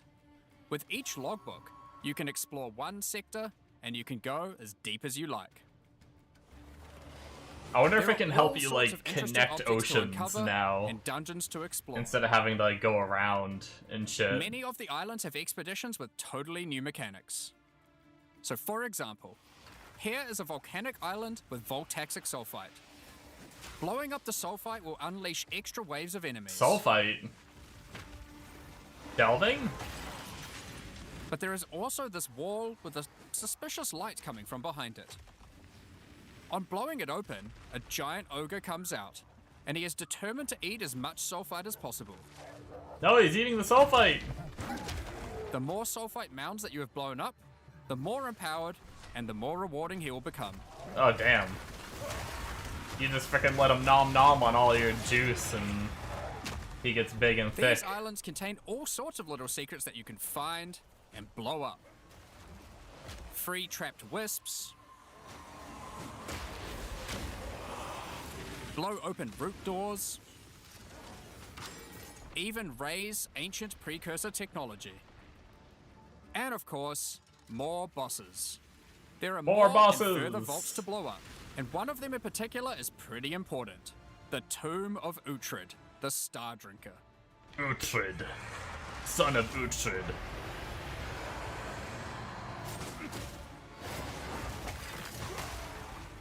Uhtred was responsible for calling down the meteors of Verisium, which the Kalgurans used to power their ancient magic. And upon defeating him, he calls down a truly gigantic one into the ocean nearby. Oh shit. On visiting it, you find that it is shrouded by a strange energy emanating from the Verisium core. PoE1 meteor haters within. gonna hate. There is Like a something Monos. growing in there, and it can't be anything good. In order to gain entry, Danik suggests that the Triskelion Flame, an ancient Kalguran artifact that can absorb and cancel the effects of Verisium magic, could be used to enter. But to find it, you will need Special to shout locate out. the Tomb of Olroth, leader of the Knights of the Sun. Starfall Defeat Crater, him yeah. and gain access to whatever eldritch nightmare is growing inside. We're gonna get Svalin and Now, we're not going to PoE2. spoil the boss, but one thing you should know is that the Verisium that makes up the core of the meteor That's is of a cool. quality that has not been available for millennia. that was a cool effect. Bringing this to Pharaoh and Danig should allow them to forge some objects of power. The What is this? 1% to all maximum LE reses. 100% spell damage on a chest. It's armor, ES, strength, and int. 17% of damage taken from hits bypasses energy shield if energy shield is below half. Lose all runic bindings when you shapeshift to gain an equal amount of unbound potential. That's the problem. I don't know what half these things are. I don't know what runic bindings are, because that's not the same as the runic ward. That's something different. And then I don't know what unbound potential does either. So, Oh, you gain 1 runic binding on hit with spells. No more than once each second. Interesting. So you can, like, do some spell casting and then shapeshift to gain unbound potential to, like, do some damage through that. Like, maybe adding some hybrid caster shapeshifting into the mix. creation of which has been lost to time.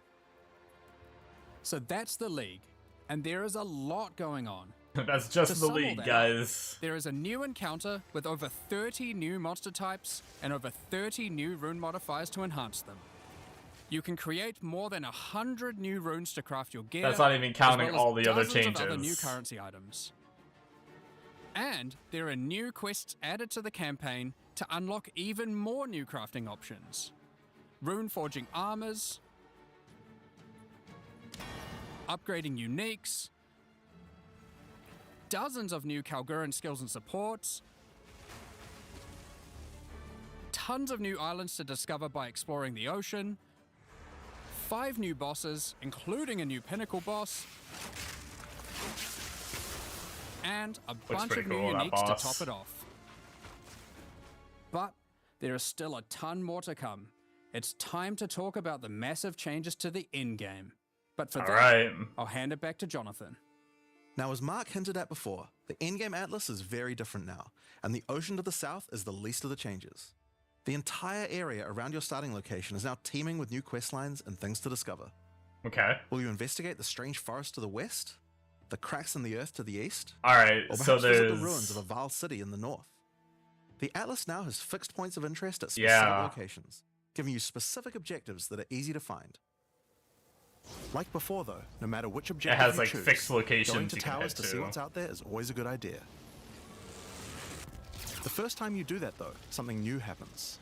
The earth shakes, and a gigantic fortress rises from the earth, Oh. a remnant of the ancient precursor civilization.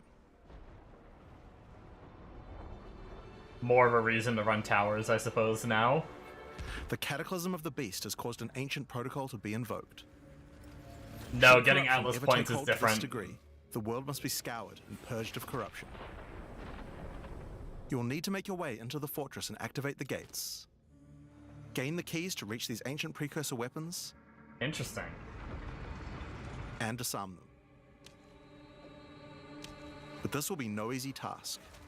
The fortress has many areas to explore and many new things to find. You will power up ancient machines, fight new and deadly foes, discover many new areas, and uncover some dark secrets. Oh shit, roller coaster, right? Now, the Fortress is the first of the new full in-game storylines that we're adding in 050, and there's a lot going on with it. But not only that, it has some pretty cool new mechanics as well. The areas inside the Fortress are special. Many of them have new mechanics or rewards that they grant. So, to elaborate more, Cheeto, I don't know if they're changing... They might be changing the way that you get points now. Before, you had to find certain areas in the endgame. Like, on the big atlas, you just had to explore around and find, like, the corrupted zones. And when you hit the nexus inside the corrupted zone, if you did it on, like, a certain tier map, it starts off as just, like, a tier 1. And then your next one, you have to do, like, tier 2 or 3 or something like that. I can't remember the number of tiers, but once you do it on a certain map tier, like, each time you find a nexus, you do it on a higher and higher tier. And you get more Atlas points each time. But they might be changing that with this update, so we'll see. They're adding all these quest lines they're talking about, so all these quest lines might be how you get it now, I don't know. Like this map, where all the rares are contained in essence crystals. Or this one, which Yeah, I would replaces all assume monster doing packs in some the of area this with stuff. strongboxes. We'll get you some. Or this one, which spawns an Ismeri spirit that always moves on from a rare after you kill it, allowing you to chase it through the entire map. Oh, nice.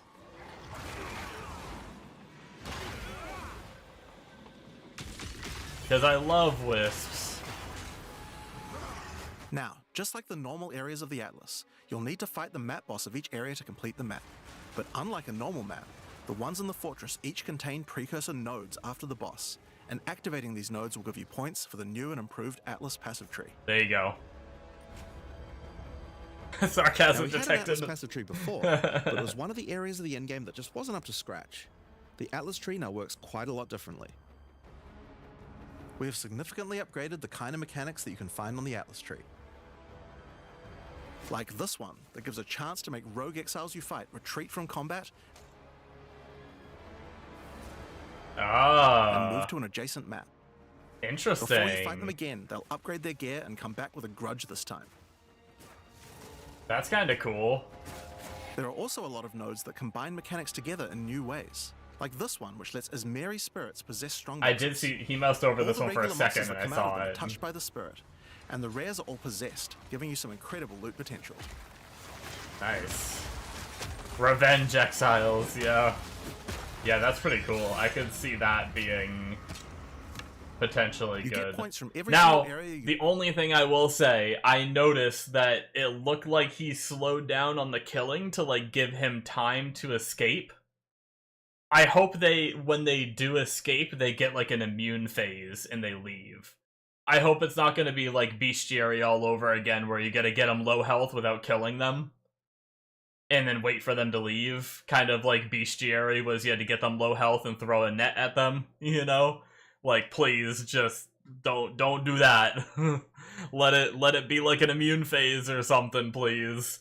I don't want to have to be like trying to get my exiles to low health and wait for them to leave, you know? Yeah, I just wouldn't spec into it at all. But they have to learn from their bestiary mistake, right? There's no way it would be that way, right? Just make the strong boxes insta-release, yeah. I think the main reason they don't have strong boxes insta-release is because they have, like, you know, they have, like, the combat being a little slower in PoE2, and they don't want, like, people who are playing those slower builds to just instantly be overwhelmed by 1,000 mobs. I get why they're doing it. Or maybe add a point on the tree to do it. Reddit was on fire on bestiary. Yeah. You complete in the Reddit's always on fire, screw them. No, I'm just kidding. Sorry. fortress. And unlike before, that means you can allocate the entire Atlas tree. Yes, this whole tree can be yours. This Wait, change what? is pretty important, since it allows us to be able to create many types of bonuses that we wouldn't have Excuse been the able shit to out of create me? before. Like this one, which gives a chance for cities to be invaded. What?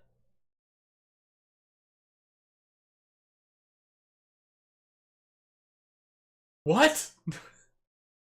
Wait, do I like that or do I not like that?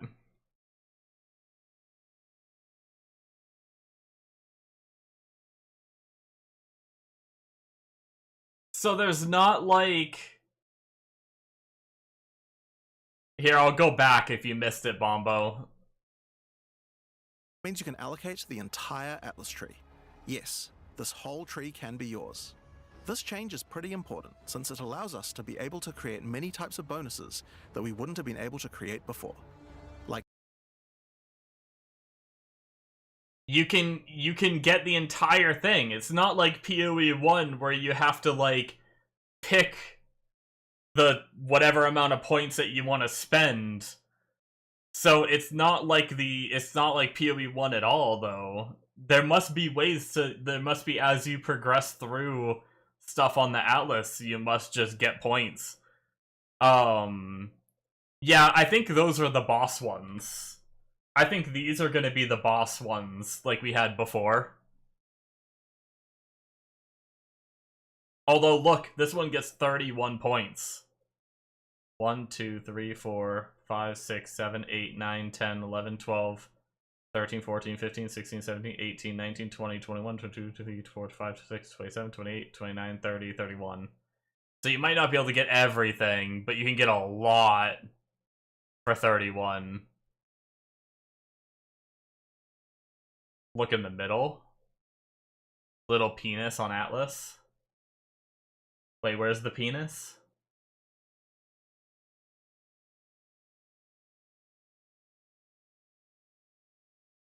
What, like this?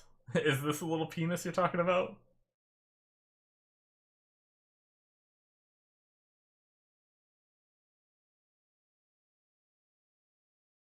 Oh, is this a little penis? I see. There's a couple little penises. Bombo's really good at spotting the penis.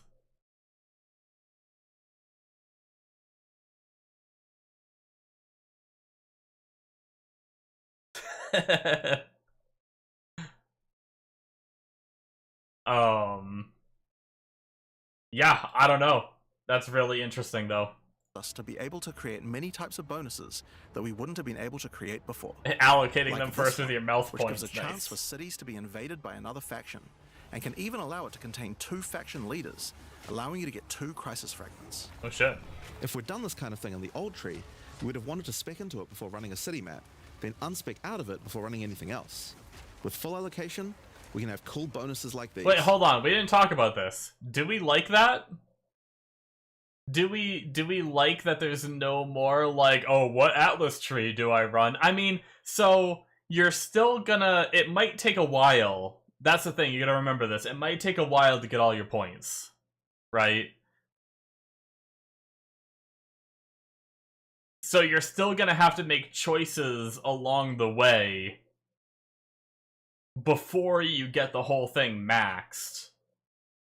But eventually, it does take a lot of the thinking away. Less lucrative for smarter play. Yeah. It does even the playing field a bit. The thing is like, I'm trying not to take my PoE1 bias and how I play PoE1 to influence how I play PoE2. It is kind of nice to be able to enhance, like, every aspect of the game. That way, everything feels rewarding. I kind of like that, right? Like, eventually, if you were to max everything, that means Rogue Exiles are gonna feel pretty lucrative, Strong Boxes are gonna feel pretty lucrative, Spirits are gonna feel pretty lucrative. It's not just gonna be, like, one mechanic that feels lucrative. You're gonna be able to do all sorts of things without having to, like, change your Atlas tree depending on the map that you want to do for it. So in a way, I kind of like it more. Like, yes, it takes some of the thinking away, it takes some of the strategizing away. Yes, it's better for new players than experienced players, but at the same time, like, having everything feel rewarding, as me, personally, I sometimes like doing everything in a map. It took me a very long time in PoE1 to stop doing the mechanics that I'm not spec'd into. I used to just do everything, right? So I feel like I kind of like the idea that I can do everything and it can all be lucrative.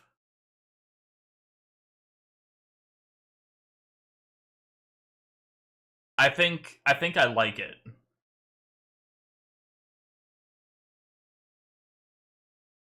It's just gonna take some getting used to.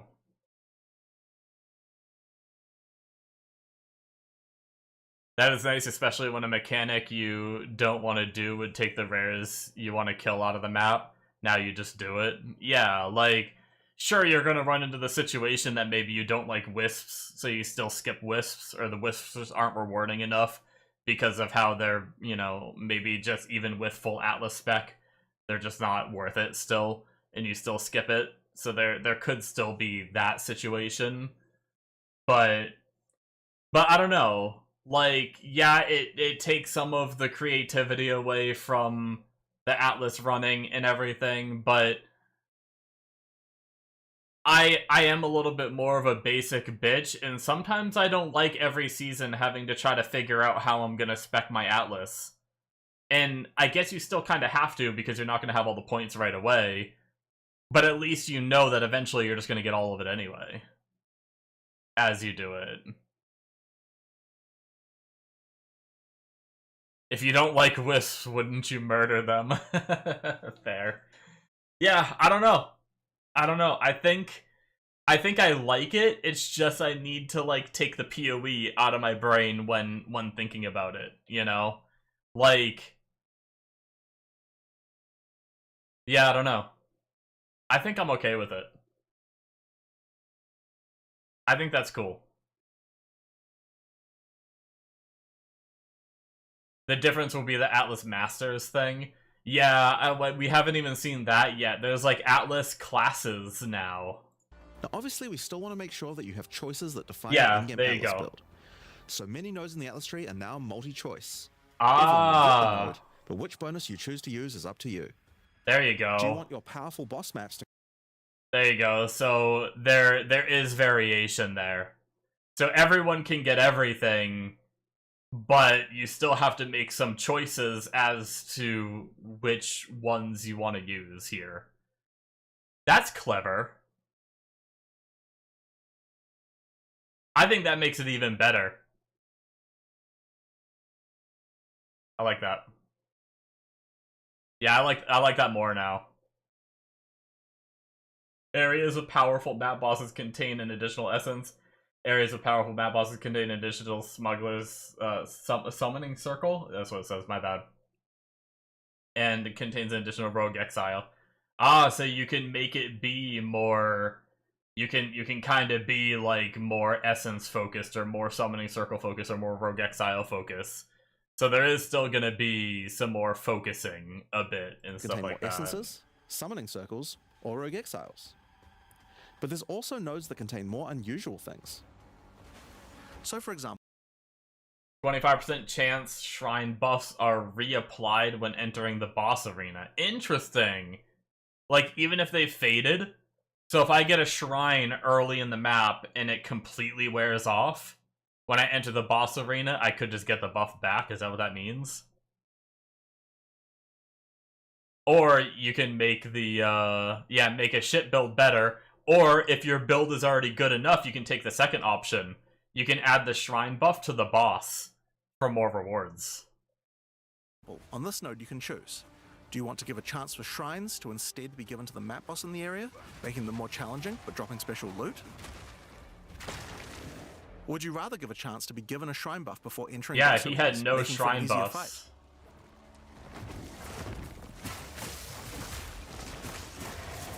That's cool. Now, I could probably nerd out about cool stuff in the tree all day, but we should probably get back to the fortress.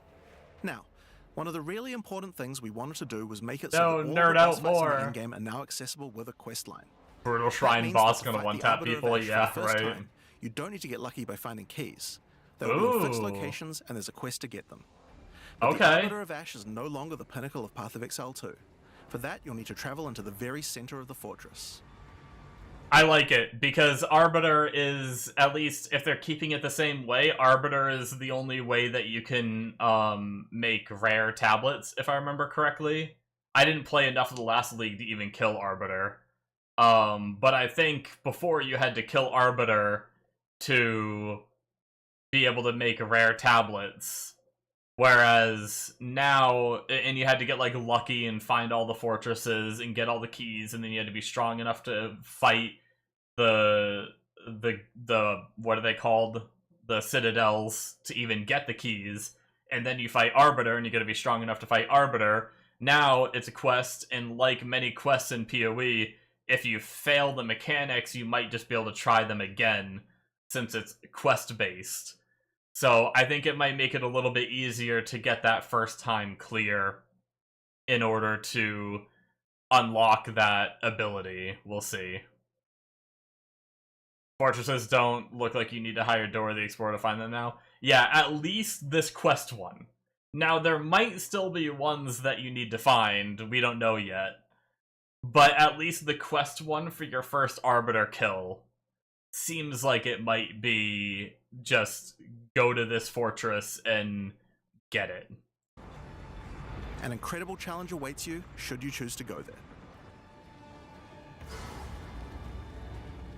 After the storyline, you still unlock keys for pinnacle bosses in the usual way. Yeah, exploring see. the world and finding the keys required to get to them. But Yo. we've added a lot more interesting things to find out there as well. Yeah, so There are quest to get the ability to do tablets, and then if you want to fight the boss again, you still have to find the citadels in the world and do it normally. All sorts of mechanics that can spawn on maps in the wilderness. For example, some maps might spawn as a rogue exile hunting ground, containing multiple rogue exiles who are there to hunt rare beasts. You might come upon them in the middle of a fight and be able to take out both of them. Or a map of champions that makes all the natural inhabitants of the area into magic monsters. Oh shit. All Or this monsters one are at causes least all magic? shrines in the area to release as merry That's spirits kinda when nuts. used. Once you have explored and found your keys, you can return to fight the pinnacle in the fortress again. But this version of him will be harder. And not only that, he will have new unique rewards as well. Map of Salampians. Each time you fight him, you get the ability to activate one section of the fortress. And any maps that you didn't finish there will be automatically completed, giving you all the Atlas points.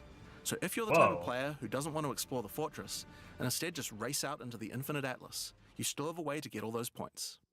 So that's the Wait, origin hold of on. Hold on. I points. didn't comprehend Maps that you that. didn't What do you finish there need? will be- You get the ability to activate one section of rewards as well.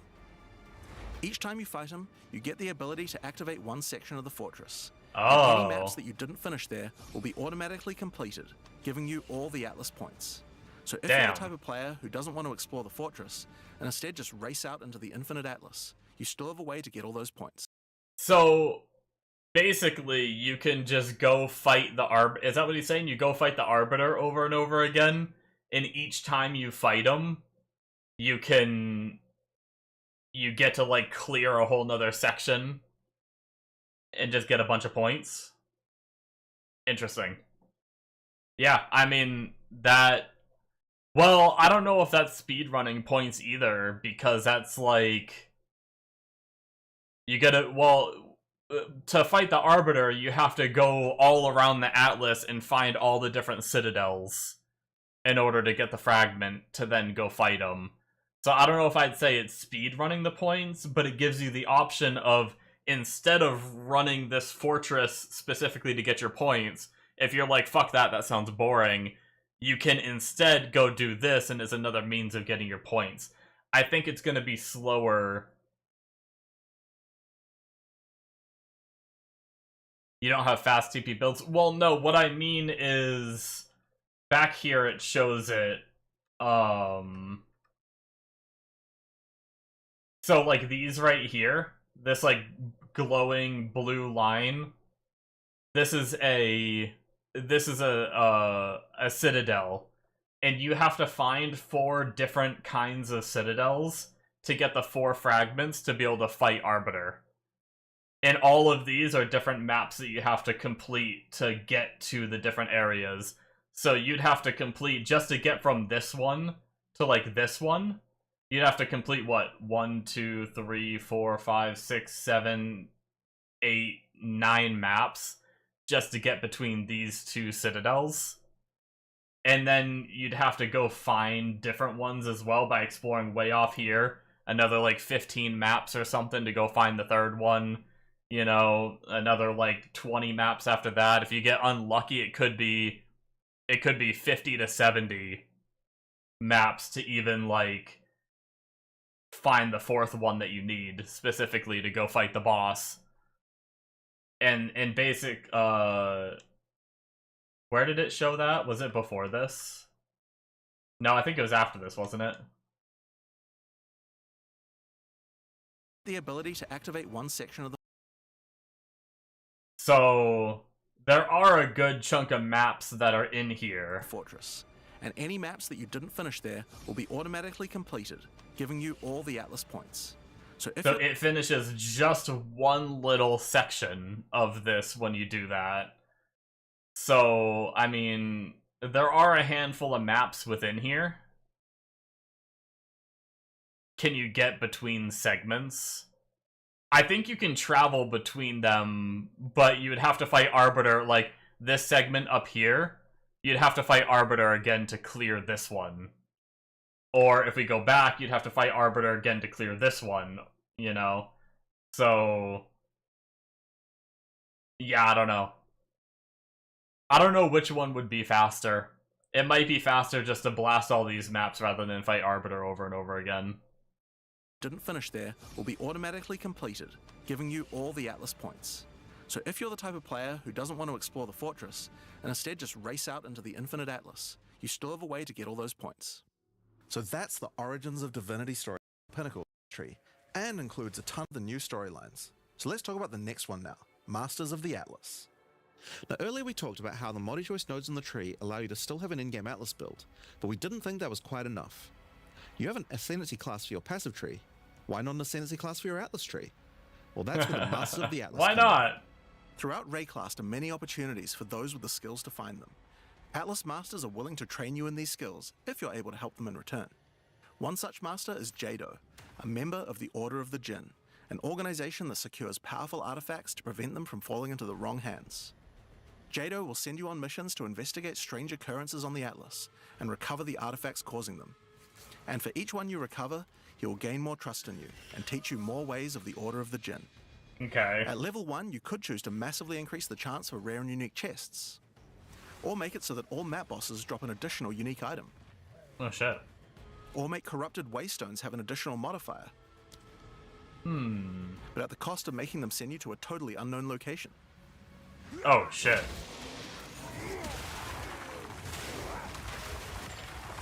Each mission you complete for Jado will unlock another row of abilities and give More you mods, but you go to a random map, so you're not going to the one that it Like, normally it says you're going to, like, Riverlands or something like that, whatever it's called. But it's gonna send you to, like, a random map, I guess. Interesting. Another point to allocate, letting you choose how you want to specialize. But there are other masters too. For example, Hilda. Hilda is a member of a guild of monster hunters. She will send you on missions to assassinate specific deadly creatures around Rayclass and harvest their parts. In exchange, she will teach you her monster hunting skills, like this one, which adds a 25% chance to upgrade any map boss to a powerful version. Huh. Or this one, which makes his Marian spirits no longer possess rare monsters, making them go for the unique bosses in the area instead. Oh, You might just notice possessing that many of the bosses effects on every these are time. both upsides and downsides. So Hilda, for example, can make it so that you only get one attempt when fighting pinnacle bosses. But in exchange for that, they always drop 2 uniques. Oh, one attempt, but always drops 2 uniques. Damn. That's kind of crazy. Because of that, we wanted it to be easy to swap between them depending on what you're doing. As you unlock each master, they will appear on the side of the screen. Oh, Simply and you click can whichever just one you want to hot use to swap run the them. map, and all the bonuses you have selected for that master will be activated. This allows you to have a few different strategies that you can quickly pick between, depending on what you're running at the moment. Now, one thing that's been pretty obvious is that the endgame leagues we created when launching Early Access in 010 were not really up to the standard of the leagues we did since then. Fate of the Vaal and Rise of the Abyssal just have a lot more going on than Delirium or Expedition, for example. We wanted to do a serious upgrade to all of these mechanics before we do our 1.0 release, and so that's what we've done. All 4 of the leagues we launched in Early Access have been upgraded with not only new quest lines, but new mechanics, new crafting systems, new uniques, and new pinnacle bosses. One of the really important changes we made to all the leagues is that you can now find them on the Atlas in specific locations, and That's each cool. one has a quest line that will lead you there to being able to complete the league, along with its Atlas tree and its pinnacle boss. This is true even for the leagues that we didn't do major redesigns to. So let's use Abyss as an example. When you first encounter one in the endgame, you'll get a quest that leads you to the east, where you will find these mega abyss cracks in the earth leading away from the Well of Souls. All the maps along the cracks will contain abysses with special properties, and mapping along these cracks will close the Atlas scale abysses, giving you points for the Abyss Atlas tree. At the end of each Atlas abyss, That's actually pretty sick. You guys see that? As you complete the maps, these cracks are filling in. You can see them getting, like, patched. So you're, like, almost healing the land as you go. Kinda cool. giving you points for the Abyss Atlas tree. At the end of each Atlas abyss, you'll find an Abyssal Depths, with the boss fight for one of the Abyssal factions, giving you a guaranteed way to fight them. And after completing all 3, you'll get a key for the Well of Souls, allowing you to fight the Vessel of Kulamak.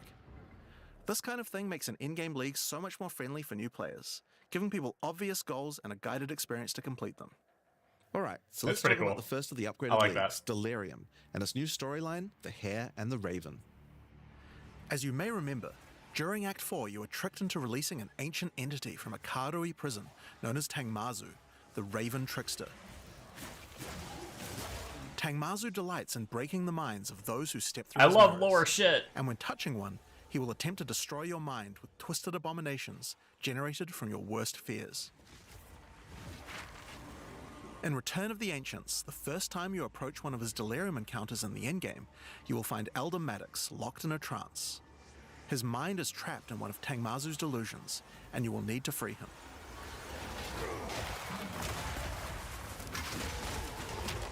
Once free, Elder Maddox demands that as you caused this problem, you should put it right. He asks What you the to travel fuck? west to the Withered Willow, the location he believes that Tangmazu first gained his powers. But be careful. As you travel there, the Raven Trickster will attempt to break your mind. I Each kinda map like around this. the Withered Willow features Delirium encounters. It is a little more Now, guided this is more than a simple quest upgrade. and The stuff, mechanic of but Delirium has been overhauled and expanded. At the bottom of the screen, there is now a bar that indicates how deep into Delirium you are. oh, You can see which direction leads deeper by looking at the fog, and the deeper you go, the more challenges you will face. By looking at the bar, you can see how long you have until the Delirium ends. And you can also see special encounters that you will face if you're able to go deep enough into the fog. At the end of the bar is Interesting. always the boss of the map, but we now have a variety of other encounters that you might find as you explore the horrors of your own mind. For example, you might encounter a purple mirror shard that when shattered will cause all the enemies to become more nightmarish. After hitting this, you'll notice the delirium demons are enhanced, Oh. significantly more powerful, larger, and scarier in general, along with more rewards. Spooky. Or should you encounter a red mirror shard, you'll be sent into the depths of your mind.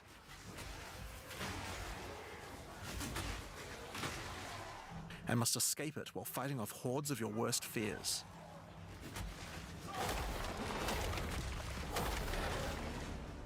If you are able to do so, you will gain a powerful amulet with 2 instilled. Wait, what? I guess I don't know what those allocates are. I guess you get, like, instilled stuff, but -1 prefix modifier allowed. Interesting. Notables on it. Once you reach the Withered Willow, Elder Maddox discovers that a shard of the mirror is missing. You will need to track down Tangmazu. Could be and some powerful bases you find through that. restore it if you have a hope of discovering how to defeat him. And that means entering the Raven Trickster's mirrors in an attempt to locate him. Yeah. Each area around the Withered Willow contains delirium encounters, so that's a good place to start. As you do deliriums, some of the Yeah, special encounters two blight mods for losing 1 prefix is definitely worth it. But that also then you need to craft it, so it adds like some more crafting stuff to the game.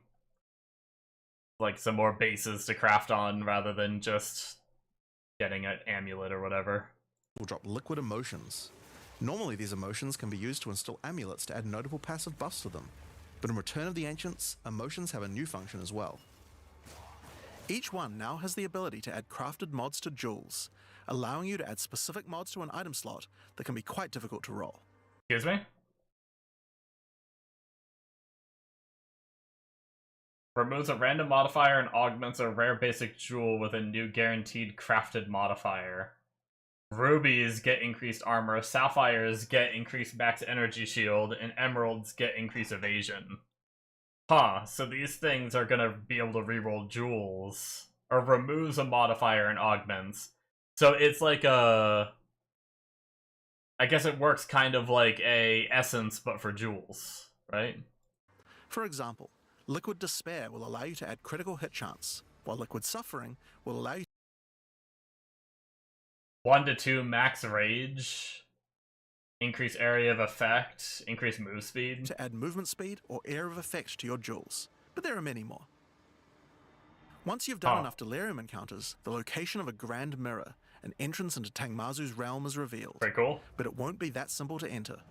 Using his powers, he reflects the map boss for a ridiculous empowered fight, then destroys the entrance into his realm of madness.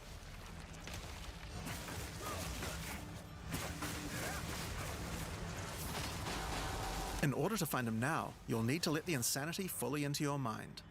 A strange fruit is left behind which you can consume to fully embrace the madness in an That's a attempt to fruit? reach the Raven Trickster's realm.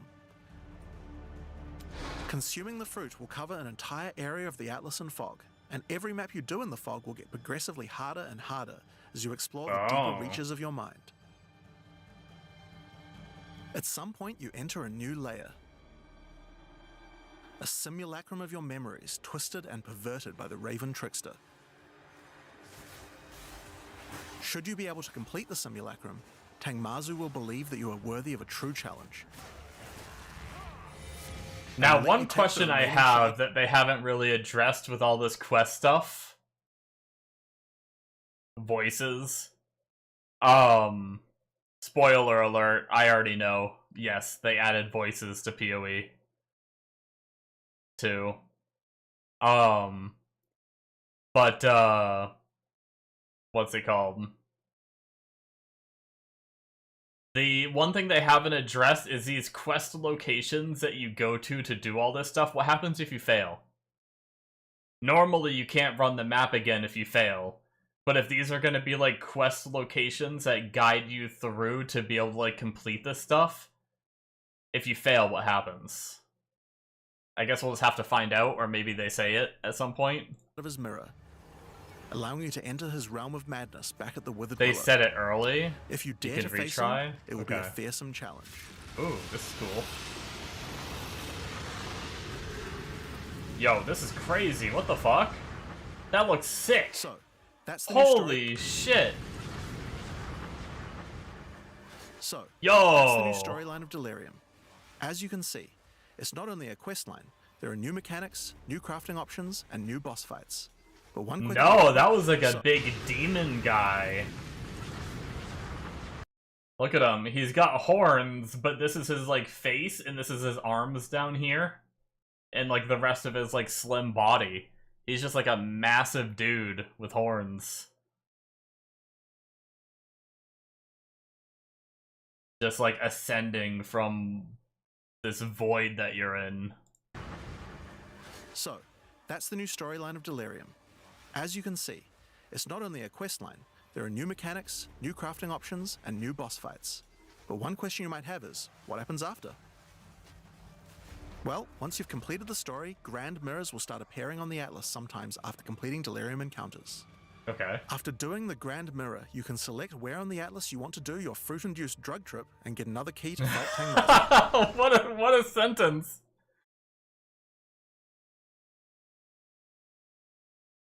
Feels like too much, 4 leagues in one. Honestly, I kinda like it. I kinda like having, like, this guided quest line rather than just, like, you know, obviously, eventually, once you finish it all, it's just gonna be, like, go off and, you know, go travel in a direction. But sometimes when I'm playing PoE2 with this, like, big map where you can go in any direction, I'm always just like, well, where do I go? Do I finish all the maps and, like, expand out while finishing every map? Do I just hog, you know, run in one direction, you know, the whole time? At least this, like, early game, you have, like, kind of a guided path. Patch notes are going to be 1 gigabyte. Apparently they're coming out tomorrow, supposedly. But this time, the fight will be quite a bit harder. And not only that, the fight will be able to drop a bunch of new uniques. that Yeah, are so not that's available in the one questline of the version. other things. That's cool, by the way.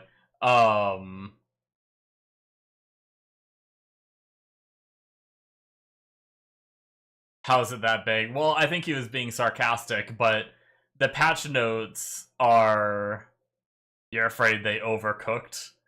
Yeah, well, okay, so something that you might all not know is this is the last update. Sorry, that's the wrong terminology. I think this is the last league until 1.0 launch at the end of this year. So I'm pretty sure they're just going to be updating and working on things within this league until 1.0 at the end of the year. So, yes, they might have overcooked, but all of their focus is going to be working on and fixing it, even if there are problems and bugs and stuff, rather than most of their dev team going to work on the next PoE league, right? Their focus should still be on this and just making this better, rather than trying to work on a new league, right? Which usually takes a lot of their attention away.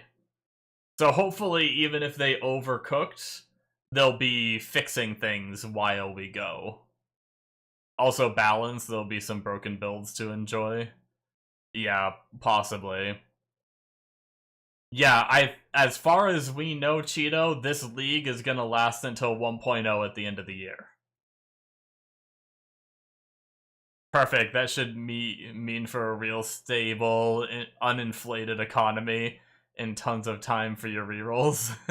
Yeah, I mean, obviously it's gonna be, like, a little unfortunate because at some point I'm gonna burn out of PoE2 and I'm gonna move on to a new game, and that means, and usually I don't come back until a new league.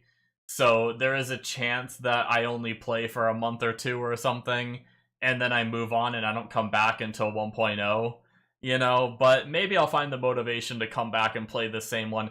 They might also be doing, so they said before 1.0, we will have more classes than we have right now. So there isn't a new class coming in this update, but that means from now until 1.0, we're going to get a new class at some point. Even if it doesn't full wipe, I might still come back to check out the new class. That might motivate me to come back as some of these, like, bigger updates they might push out during this league, even if there isn't a fresh league start, right? So, yeah. We'll show some of those later. After doing a grand mirror, the decision of where to spread the fog can be important because there are some potent emotions that only come from certain map bosses affected by delirium this way. Oh, okay. Like all emotions, they can craft special mods onto jewels, but these potent emotions can create mods that you can't get any other way. So for example, potent liquid melancholy is an emotion that can So on a ruby, debilitate enemies on hit while you have an emerald and sapphire socketed. Sapphire inflicts elemental exposure on hit while you have ruby and emerald socketed. And emerald is blind on hit while you have a ruby and sapphire socketed. Pretty good. I will say it's pretty good. Especially elemental exposure on hit.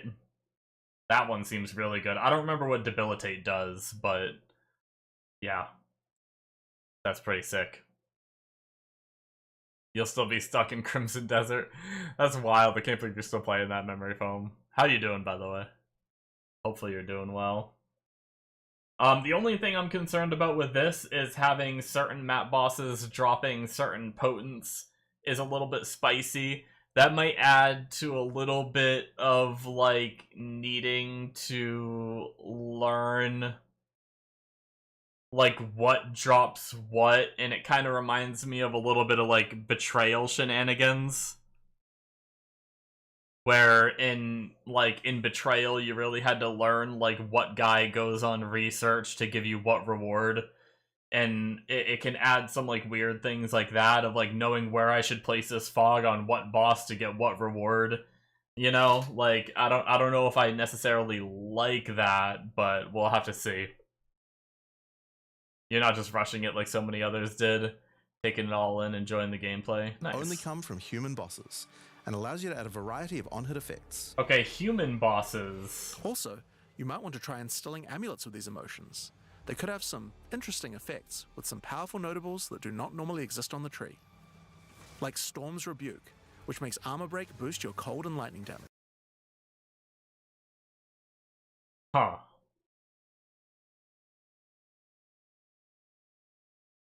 Okay. But also notables from a clearly deranged mind, like Calm's Blessing. Oh, there you go, Bombo. The next fire spell you cast yourself after using a war cry is ancestrally boosted. There's a lot of slams that are like fire related. This skill allows you to ancestrally boost fire spells after using a war cry. How about using an ancestral flame blast? Oh wait, no, maybe this is more nuker. Now, just like before... Okay, never mind. Maybe that's more nuker. Yeah, I knew it said spells, but I wasn't sure.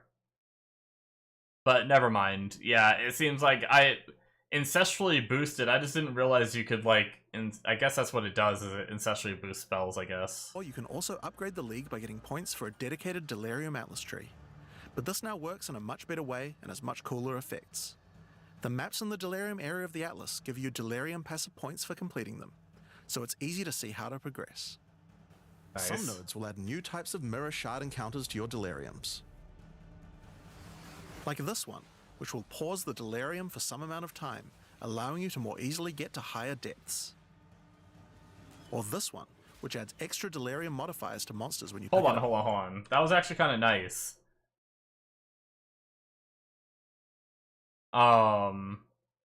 So they're more likely to spawn unique bosses, and then slaying a unique monsters pauses the Delirium Mirror timer for 20 seconds. That's kind of nice.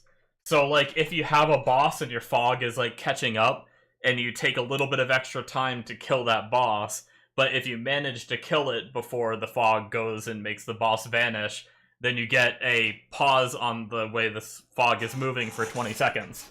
That way you can get ahead of it again and keep progressing without just losing the Delirium. I've lost so many Deliriums trying to fight a boss, and then, like, I kill the boss, but then I'm, like, at the end of the fog and can't, like, catch back up. That's pretty cool. Ancestral boost and then boost with Kalgura Nova. Yeah, that could be a thing. That could be pretty big. Or this one, Yeah. which adds extra Delirium modifiers to monsters when you pick it up.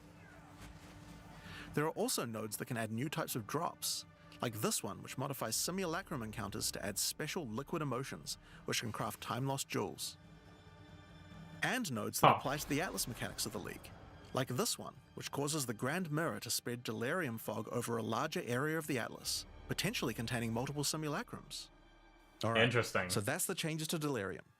The core mechanic now includes a bunch of new things to find, new monsters to kill, and has new mechanics on the Atlas. It also has new crafting system for jewels. and That's has plenty crazy of that new that's unlockable just notables for freaking amulets. delirium. Not only that, but you have a new pinnacle boss with a bunch of new unique items and a massively upgraded Atlas tree just for delirium. But there's still a lot more to come, so let's talk about Breach next. Is there a When you flame first do a blast breach in the endgame, in you'll find PoE2? Aleph, Yes. one of the Keepers of the Flame, an ancient order of monks dedicated to preventing the Hiveborn from entering the world. I believe so. As you seem to be a keen slayer of demons, Aleph would like to recruit you to the order and asks that you travel to their monastery to the south. On the way there, you'll start to encounter more breaches, and will notice one of the first changes to the breach mechanic. You still have to kill monsters as Flame fast as you Blast can is to so get the breach terrible in open, but PoE2. now you can visibly see I'm pretty sure I've seen Garatha play Flame Blast, and he actually made it pretty good. But I think he did it same channel / charge in PoE1, but then there's also a cooldown. Gotcha. I think he managed to do like an Ignite build with the Flame Blast, and I think he had his doing pretty good. But I didn't see too much of it, so I can't say for sure. But I've heard people are getting some like giga damage with Flame Blast. Double Empower Ignite, yeah. Like Ancestral boost with the Kalgurin boost on, or whatever, you know, on like a fully charged Flame Blast Ignite. That might be pretty huge. how much time you have left to keep it open, and how each kill extends its duration. Invite me to the Once you've monastery? Oh reached no, the I know your monastery, tricks, you'll creepy learn church more about the dude. Keepers. In the 25 years since the events of Keepers of the Flame in Path of Exile 1, the war with the Yeah, Hiveborn these are has not gone Cthulhu well, lovers, and they have man. managed to establish a foothold in the world nearby. They'll get you with their A tentacles, gigantic probably. area has fallen to the Scourge, and the Keepers are unable to get inside. Inside the monastery is the Genesis Tree, a powerful asset to the war effort, Oh, stolen from the give me enemy the and gifting gifted tree, to the Keepers by baby. the Dreamer himself. Using the tree, Aleph could create a breach stone and penetrate the Hiveborn foothold, but without Hive Blood, the tree has withered. To get Hive Blood, you will need to take advantage of another new mechanic of breach. If you can keep the otherworldly portal open for long enough, the breach will stabilize and will enter a new phase. After we get the Hiveborn patch will send their notes, toughest miscreations to defeat you, and the People breach will will start not making close until you can builds. annihilate them, dropping Hive don't trust any builds that came out before the patch notes come out. There's a few on YouTube right now. Don't trust them. There's people cooking like, oh, top 5 best, most overpowered, broken, unstoppable, unkillable, unbeatable builds. Look at my video, please. I'm desperate. Right now. It's all bullshit trying to get views. Because we don't know what's changing. We need the patch notes to see numbers and stuff like that. So that's why most of the bigger content creators and stuff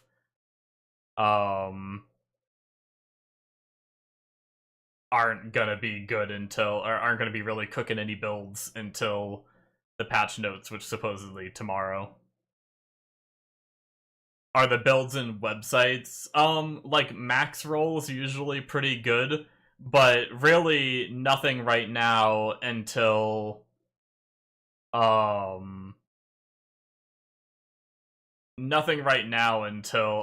Mobalytics is a little more open, right? Like, it's hard to say for Mobalytics, because Mobalytics, like, I think anyone can make a public one, am I mistaken? Or are there, like, only certain creators on there? I don't really know. It's hard to say, but really, like, no builds are trustworthy right now, because they're all from last league.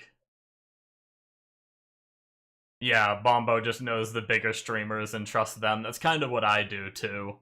That's like what I actually watched a short where Zizarin was talking about builds, and he was saying if the people stream and make YouTube content, like stream themselves like playing the game, then typically you're gonna get a build that at least functions.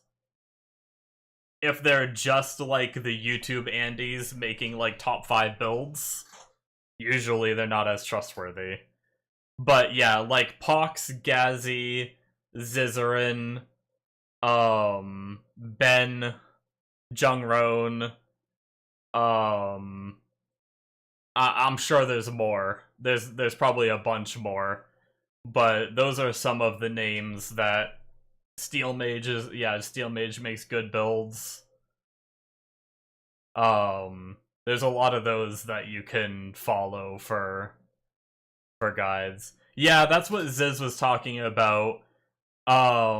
It's been a thing for a while. There's like a PoE builds or something like that they're charging you for builds, and that's what Ziz was saying. They're pretty crappy builds. So you're paying for less quality builds. The better builds are the ones that the big content creators put out for free. The never pay for a build for PoE. They're always worse. It's not, some people have the misconception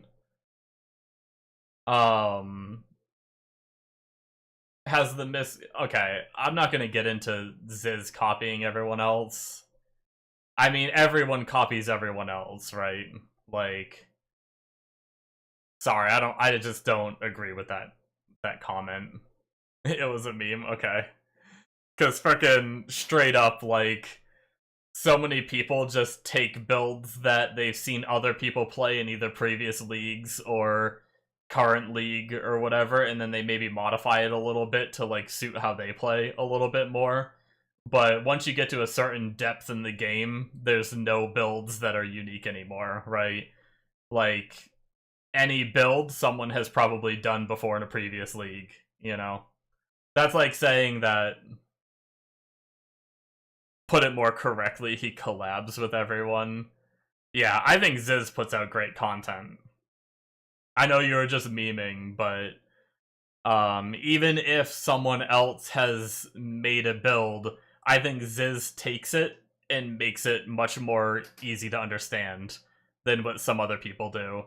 There's other content creators that make fantastic builds, but they just like make a quick video saying like, hey, look how good my build is. It combines quantum mechanics with fissures in the universal structure of the galaxy, and here's the POB, good luck. And then they end the video. So it's like, but anyway, regardless, just find the people that, stream. I mean, I hate to say it, but a lot of the ones that have like, a lot of the people that have like a lot of viewers on Twitch, I hate to say this because, like, as a small streamer myself, I want, like, people to find smaller streamers, too. And I'm sure there's smaller streamers that make pretty good builds. But a lot of the big names that stream typically make pretty good guides, too. Garotha makes good builds, too. Waggle, Disfar Blar Waggle on YouTube, or just, I think he's just Waggle on Twitch now. He makes good builds. I follow them a lot for their builds and stuff. Those are 2 more names. But yeah, it's really just learning who's good or who's bad. But the biggest thing is never pay. Oh, there you go. Bombo just said a few more.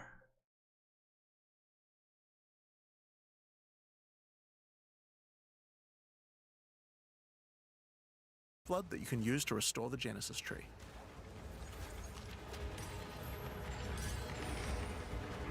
In some cases, you may even attract one of the deadliest foes the Hiveborn can offer, a Marshal of Zesht. These monsters also drop womb gifts, and if you take these to the Genesis tree, they can be used to craft items to help you in the war against the Hiveborn. Hype. Given that 25 years have passed since the beginning of the war, the tree has grown and withered many times, but with each cycle it learns and expands its abilities. When you first open the Genesis tree, you will notice these holes into which you can place your womb gifts. Each womb gift yeah, can be used place to it create in a the different holes. type of jewelry, Wait, and must sorry. be fertilized with hive blood. So for example, you can place this amulet worm gift into the tree and it will give birth to a random rare amulet. But the Genesis tree is capable of much more. As you continue to feed the tree, its branches will Yeah, regenerate. go ahead. Like, and have allow at you it, more and you more know? control Like, get that over what probe, kind of like, items it stick will it in birth. there, you know? So for example, this branch of the tree will allow you to control which base types of amulets can be birthed. Oh. Good for chancing And as you go bases. deeper, it will even allow you to create new base types that you can't get anywhere else. Oh.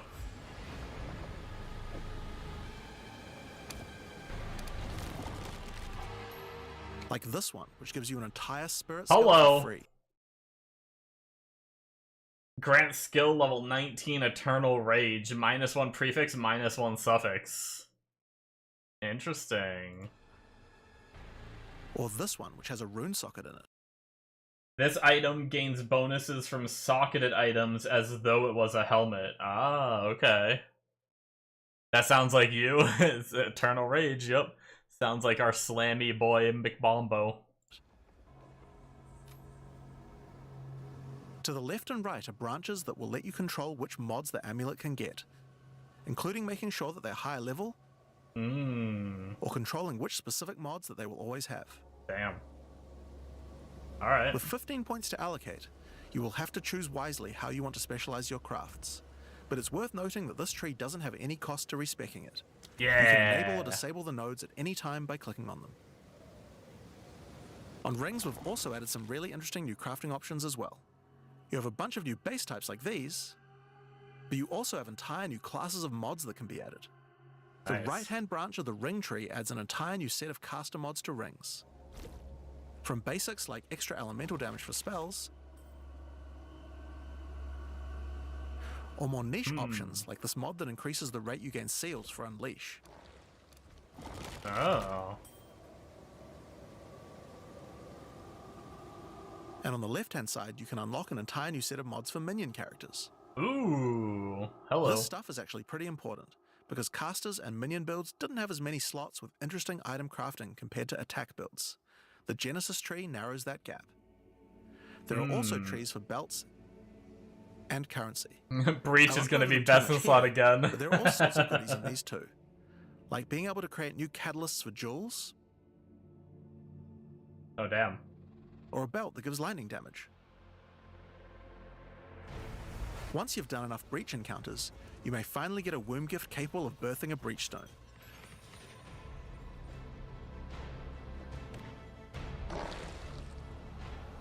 Oh, what a And you can then use it sound. on the Hiveborn and What a beautiful sound. Oh, sounds like someone ripped ass.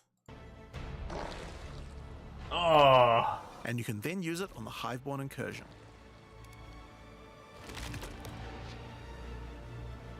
Once used, the Sounds true normal. extent of the Breach Demon's foothold becomes clear. They have not only transformed the land, but constructed Whoa. huge sky hives as well. When you enter the outskirts of their realm, you will discover breach hives.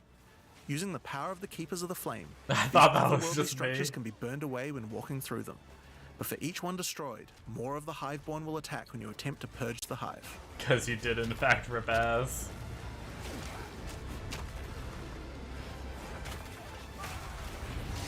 These encounters are particularly rewarding for womb gifts, so you'll want to do as many of these as you can.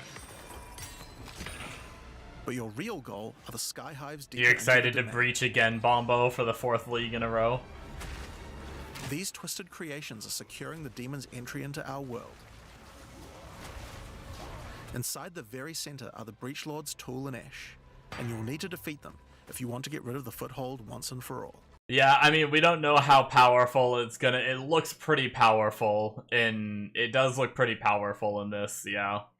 But it'll really depend. I mean, so far, comparing what we get for Delirium for what we get for Breach, Breach is looking a lot more rewarding than Delirium. Now, once you've completed the questline version, there is still more to do. You will find other breach domains on the Atlas randomly in your travels. For each one, you will need to find a breach stone. That's the thing, though, is you have to go and find that stuff. So it's not like you can just fully spec into, like, perma breach all the time, right? Like, you have to go travel and find these little areas.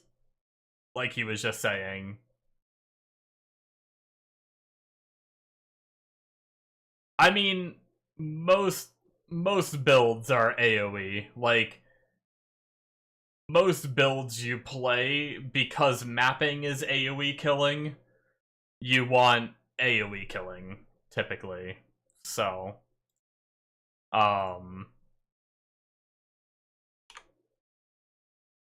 so really, it's like any build should be AoEing. You shouldn't be playing a build that's like 2 single target. You need to, no matter what you play, you need to be able to map a bit. On the Atlas randomly in your travels. For each one, you will need But to yeah, find a so breach zone. technically you could be doing, you know, you find a little delirium section on your way. Sure, you could just skip it until you find a breach, or you could stop and do the delirium section, keep going, find a breach section, do that, keep going, find a find a abyss section, do that, you know. So Destroy the sky hives,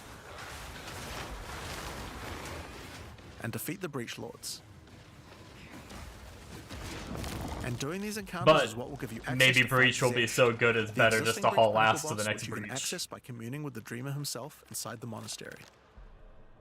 While completing the questline for Breach, you will also be gaining points for the Breach Atlas tree, and there are a lot of cool new options here. This node will cause breach hives to spawn outside of the hiveborn domains on the Atlas. Ah, And this one 10% chance for a hive to be added to a nearby map. Once again, keep in mind, you don't have to only spec into Breach, though. You also get the Delirium ones, too. Like, you can spec into all of them. So. Yeah, there might be tablets that have to do with Breach, too. Yeah. That's where you could potentially focus. Depending if tablets haven't changed, and they still just, like, can add breaches and stuff like that. abilities that you can use while attacking a hive. Like this one, which causes all hiveborn in the next wave to be magic, drastically increasing their difficulty in exchange for way more items. Interesting. There are also nodes that allow you to control your rewards, like this one, which adds a set of new lineage supports to the Marshal of Zesht. Or this one, which lets you control which womb gifts you will get. I have a question. Are the devs really trying to get people to play Slam, Big Slammy Boy? Have you noticed that, like, every showcase for all of these things has been the Slam character? There really hasn't been, like... There's been, like, what? They showed, like, a little bit of a monk. Other than that, it's just Slam Boy slamming away. There's also some nodes that affect the Genesis I tree, sense a bias. like this one, which will cause Zesh to drop his head, which when returned to the Genesis tree, will grow a grasping orchid on the side of it. You'll have to experiment to find out what this thing is good for. Putting rings on its fingers seems to make it happy. Wait, excuse me? So that's a rundown of what you can Wait, see what? on the side of it. Zesh to drop his head. Killing Varun will allow you to return his head to the Genesis tree to unlock the Grasping Orchid. Which when returned to the Genesis tree, will grow a grasping orchid on the side of it. You'll have to experiment to find out what this thing is good for. Putting rings on its fingers seems to make it happy. What? They're basically like, good luck, figure it out later, but you get this thing that you can put rings on the fingers, and what does that do, though? What the fuck? So that's a rundown of what you can expect from the new Breach questline. There's a new stabilization mechanic for breaches, hive encounters, and hiveborn incursions on the Atlas. Put my ring on his But you finger, also have a alright. huge new crafting system and new bosses as well. Alright, so let's talk about the Rite of the Nameless storyline next. When you first complete a ritual in the endgame, Aoife, a lost Ritual. spiritual, I actually like she Ritual. appears to need your help, but isn't able to communicate more than a few words, beckoning you to come to the Wildwood. Like the other leagues, Ritual now has a place on the Atlas to call home. I'm a Ritual enjoyer. The Wildwood could be found to the west. When you first arrive there, Aoife's spirit will guide you in, where you will discover that inside the Wildwood, spirits can take physical form. Aoife has been bound to this place by the King in the Mists, and requests that you free her. But in order to do so, you will need her body, currently in possession of the King. To reclaim it, you will need to gain Yeah, an I audience need her with her. body. Inside the Wildwood, there are many ritual encounters to complete. Like before, in each area, triggering rituals will resurrect the nearby bound monsters to attack you, and killing the monsters will give you tribute. In addition, each ritual you do in the area will add the monsters from the previous ritual, making Dude, the I wanna play encounters much Bear more at some challenging the more point. rituals you complete. Once you've completed them, spend your tribute to get items. Now, an important change to the rewards of Ritual is that all the items in the reward window are now uniques or omens, making this league's Whoa. rewards much more valuable than before. Interesting. In order to gain an audience with the Nameless King, you need to sacrifice tribute to him. Any remaining tribute you don't spend Oh. can be sacrificed this way to fill up this bar. Once That's you have enough tribute for an cool. audience, return I to the like Wildwood that. to find his location with the Nameless Shrine. His location will be revealed deeper in the Wildwood, and you will need to make your way to him, kill him. You thought get Aoife's PoE body. was only story, then nothing else? Using Please.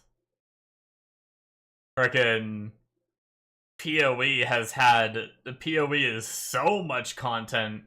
The story is literally like 5% of your gameplay. her body, you can attempt to release her spirit, but this is when you learn about the true threat of the League. The Wildwood is I'm built just a on top kid, of an no ancient bully. prison. The King in the Mists didn't gain his power out of nowhere. He was granted it by an ancient being of darkness known as the Bodark, and the Nameless King's use Yeah, of his power has there's been no causing the other prison to game weaken. that has the depth of PoE In order to endgame, prevent the at least Bodark in from terms of entering the world, a ARPGs. champion will need A to lot of enter other its ones prison try, and beat him but- back, but those with a name are unable to survive there. In order to do so, you will need to transfer your name to another with a new mechanic in the Ritual League, the Rite of the Nameless. The rite will begin in a nearby forest. At first, it appears to be a regular ritual encounter, but that will soon change. The final ritual of the area will include the map boss. And defeating him will give you a piece of the effigy onto which you will transfer your name. Nice. But the ritual is still not complete. Once the map boss is defeated, the atlas will open, and you will need to pick another adjacent map to continue the ritual. During the rite, each adjacent map will have different rewards to tempt you. So for example, if you go in this direction... This you get- kind of reminds me about the PoE 1. This reminds me of the PoE 1 system of having, like the, what are they called? The astrolobes.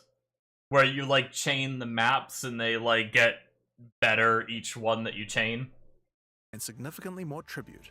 But if you go in this direction, the uniques in the reward window will turn into currency instead. You can also sometimes get offered specific items that will be added as rewards. So in this case, How much you'll have to content did choose you if miss want in to get 5 PoE? Chaos Orbs A or lot. a Mage Blood. A difficult decision, I'm sure. Now, as this is one continuous Mage ritual, Blood! the encounters in the next map won't start. There from you go, scratch. Bombo. Look, a reward type can be Mage Blood from Ritual. I guess you know what you're farming. Sorry, Bombo, you're not doing Breach. They contain all the monsters that were gathered from the rituals of the previous map as well, making them harder and harder. And that includes the map boss too. You will need to defeat both map bosses in the final encounter for your next effigy piece. Damn, And it still doesn't end there.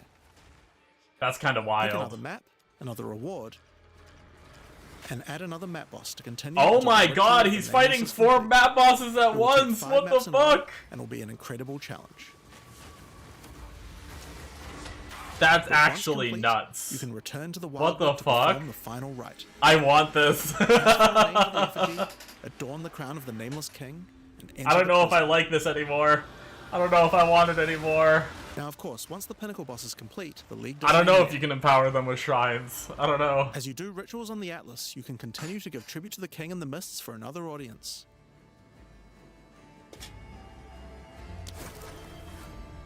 Pick another forest to begin the Rite of the Nameless once more. One Divine Orb! And this time with a harder pinnacle boss and new unique items to find.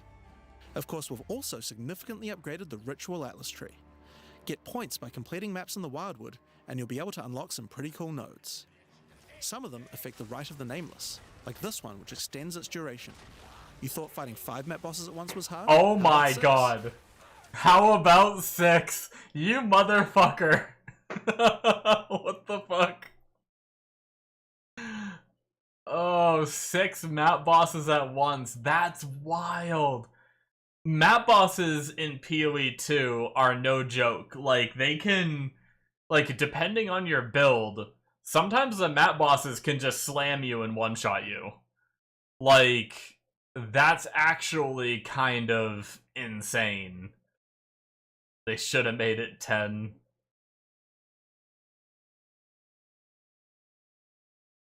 Interesting. Right of the Nameless maps have a 50% chance for an additional reward modifier. That's cool. Or this one, which makes maps during the Right have more reward mods, often having 2. You also have nodes that allow things to combine with other content, like this one, which gives a chance for rituals to be created inside summoning circles, adding a random boss to the ritual encounter. There is even a node which adds a new type of possible ritual, the Audience with the Queen, which causes the Bride of the King to sometimes appear. Oh. Okay, so that's ritual. But let's have a look at what this means for in-game content as a whole for Path of Exile 2. When you include the expedition changes made by the League, we have a total of 5 new in-game storylines, each of which has a hub, crafting systems, areas to explore, NPCs, and a pinnacle boss as a capstone. Not That's sick. to mention the Masters That of was the a sick Atlas storyline effect. as well. But more importantly, you now have immediate quests as soon as you arrive at the endgame, and goals with obvious progressions that you can see how to finish. Each in-game questline has a progress bar that you can pop out from the Ooh. side of the Atlas screen at any time. This That's shows pretty you cool. how far through you are, and buttons that will take you to the hubs for them. Oh, Overall, I it's like the just buttons. a way better in-game experience with a significant number of fun objectives to complete. But just in case you didn't have enough goals, we did have one other thing that you might want to complete this league. These are called challenge leagues after all. Where are all the challenges? Well, Oh, we players got of Path of Exile 1 will be used to the challenges. fact that each league comes with a series of challenges that you can complete in order to prove that you are indeed the best. I don't think We haven't PoE2 done has these had yet in Path of Exile challenges 2, until but now. It's time to change that. If you're able to complete them, you'll earn pieces of the Knight of Alba Oh, that's a armor pretty set. cool set. Opening the challenge screen will show you a series of 8 challenges. After completing each one, anyone in chat or in the forums will be able to see your prowess. In addition, you'll get a statue to put in your hideout showing anyone you trade with how many challenges you've completed. Yeah, PoE1 has You'll earn challenges. the first yeah. piece of the armor set after doing 2 challenges. 8, thank God. Not, and the full yeah. armor set after completing all 8. So that covers all the content you'll encounter in Return of the Ancients. But there was But what also about some new tools less, to fight right? against these new pinnacles with? All Like if you will look show at you a it, series of you only have to do 8, but there's only 8 to pick from, so you have to do all of them. Whereas PoE, you have to do 40, but they give you like 60 challenges or something. Maybe not 60, but oh well, no. I guess maybe you have to. Do you have to do all 40 on PoE? Maybe to get 40. I'm thinking about. Typically, I go for like this reward here, so I only go for 36. Maybe that's what it is. Never mind. It's right. I think normally you have to do all 40 if you want to completely max, but normally like the good reward is on like 36, at least when I used to do challenges. 8 challenges. After completing each one, anyone in that covers all the content you'll encounter in Return of the Ancients. But what about some new tools to fight against these new pinnacles with? Well, we also have some new Ascendancy classes as well. But to introduce them, I'll hand you guys back to Mark. As Jonathan said, we have 2 new classes to show you today, the Spirit Walker and the Martial Artist. Let's start with the Huntress's new class, the Spirit Walker. The This is what I want to Spirit Walker play. has developed an affinity with the Asmerian animal spirits. She is able to infuse the power of multiple spirits at her choosing. On the bottom part of The the class, you will tornadoes look find nuts. cards for each wisp you would like to commune with, be they primal, vivid, or wild. Okay, Each one doing can give you ribs, different not a abilities slammer. that align with the stag, owl, or bear. Each ability gives you a method to become possessed by wisps of that type, and a new ability when you spend them. The stag allows you to summon stampedes when you attack. Your profit minion build coming The through. owl grants Yeah, wounds in the PoE form of minion their builds are feathers, typically which adds better than a extra lot of other action projectiles RPG and minion enhances the projectile builds. speed of your next skill. And the bear simply summons a giant bear companion to your side. The bear will maul, slam, leap, and do intimidating roars to debuff The your boss enemies. tamer is either going to be completely bait or like Now busted. you can specialize more. Yeah, into I mean, it's hard to tell. The little display they did, it looked pretty good. of these But wisps. it was But if you only want to one combine all boss, three and of we them, don't know then a what new hidden zone power they will be were in, or unlocked. modifiers, The or power of the stats, or sacred what, wisps. so This it's node going to is be free hard to tell. and enhances the quality of all three of your spirit animals. Your bear will take some of the damage you take and grant you life regeneration. Your stag Whoa, whoa, whoa. That's cool. 8% of the damage they take would be taken by the Spirit Bear instead, so there's 8% damage mitigation. Nice. That's cool.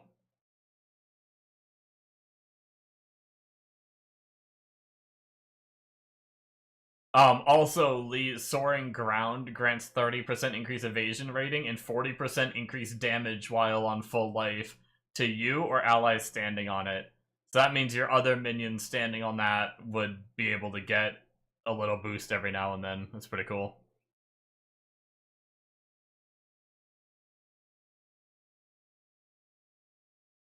We'll see if it's bait or not after 2 to 3 days into League when Morth puts in his title re-rolling off Tamer. will become more aggressive, leaping towards Fair. enemies, and your owl-empowered skills will leave a trail of soaring ground behind them. But that's not all. The Spirit Walker has other powers beyond wisps, such as Idolatry, which can give you large bonuses for using idle socketables in your equipment. Yeah. And this one. That'll which is happen my even if it's absolute busted? favorite. Okay, now. The Spirit Walker, having attuned herself with nature, can gain the ability to tame beast bosses, opening up a whole suite of very cool options for your build. Maybe you tame the mighty Silverfist in the jungle depths. Yeah, Silver Fist, let's go. Or maybe a three-headed chimeral beast in the chimeral wetlands. God, that's so cool, I want it. Or then there's a giant frozen owl beast, Rakar, the frozen talon. There's so many choices. You're going to have to experiment a bunch with this one, and I'm very excited to see what bosses you all choose to have as your trusted boss companion. Look at that. Look at that. That wasn't the boss he's fighting, that's the boss that he has Excited to see tamed. what bosses you all It does choose the to ice have crystal as pulse trusted boss shit. Look at that shit. Just blast the screen. Can you tame the bosses from Atlas Tree? Oh, you're saying like the big like pinnacle bosses? I don't know if you can do pinnacle bosses. Next up, we have the Monk's new Ascendancy class, the Martial Artist. After decades of training, Holy he has shit. mastered 3 of the 7 Hollow techniques. Channeling Hollow Form technique allows the martial artist to create illusions of himself, which then use a skill of your choosing. Like Perfect charge for turning dash. skills with less area of effect into ones that can obliterate packs with ease. Huh. You gotta like stop and channel, Should you find but yourself overly vulnerable while channeling, you might want to take Way of the Mountain, which causes you to be covered in stone when you immobilize enemies, mitigating large amounts of damage. huh. This can even enhance your attacks too. By hardening your weapon in stone, you can deal even more damage. After Interesting. taking Hollow Focus, So you can kind of cycle between like channeling your skill to do some damage, and then that should harden your weapon if I'm understanding it right. And then you can go and do your normal attacks, like not channeling, and then you go back to channeling once it like wears off. That's kind of a cool like back and forth kind of technique, deal. you can manifest your spiritual energy into objects. In this case, bells, which will appear around the martial artist and can be shattered by any of his attacks. Huh, Even what is ones that? from the Hollow Form technique earlier. Hollow Resonance technique furthers that by adding a manifested bell to your back, Whoa! which rings each time you deal a critical strike, damaging all enemies around you. That's kind of Through all cool. the martial artist's thorough training, he has mastered the flow of internal spiritual energy too, and has engraved runic tattoos around his meridians. By Interesting. doing this, he can gain the benefit of extra runes. Just open your inventory and add the runes. What? There is one that counts as a helmet, 2 as a body armor, 1 as gloves, and 1 as boots. That's wild. Finally, your hands. The ultimate expression of a master of the martial arts. Taking Way of the Stone Fist will cause your gloves to become a new base type when equipped. Each modifier on the original pair of gloves has an equivalent, more powerful, and more impactful modifier. For example, these gloves add some physical damage, cold damage, lightning damage, some resistances, and life gain on hit. Now, when I equip these, they become literal fists of stone. And What the fuck? 3 to evasion per level, 1 to max energy shield per level, 2 to max fire res, 2 to max lightning res, some fire res, lightning res. Gain life per hit with attacks if you have dealt a crit recently, even more life than before. And then attacks gain damage as extra physical, damage as extra cold, and damage as extra only lightning. grant me a bunch more evasion and energy shield. They now What also the grant fuck? a lot more damage, some maximum resistances, and a significant. How do you get them? This is the monk ascendancy. It's a node on the monk tree. This one. Gloves you equip have their base type transformed to Fists of Stone while equipped, and their prefixes and suffixes are transformed into more powerful related modifiers.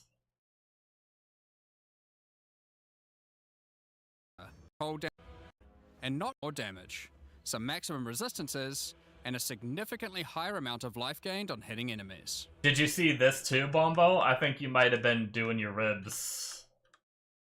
Look at this. Inventory and add the runes. There is one that counts as a helmet, 2 as a body armor, 1 as gloves, and 1 as boots. You just get a Finally, shit ton your more hands. rune sockets. The ultimate expression of a master of the example.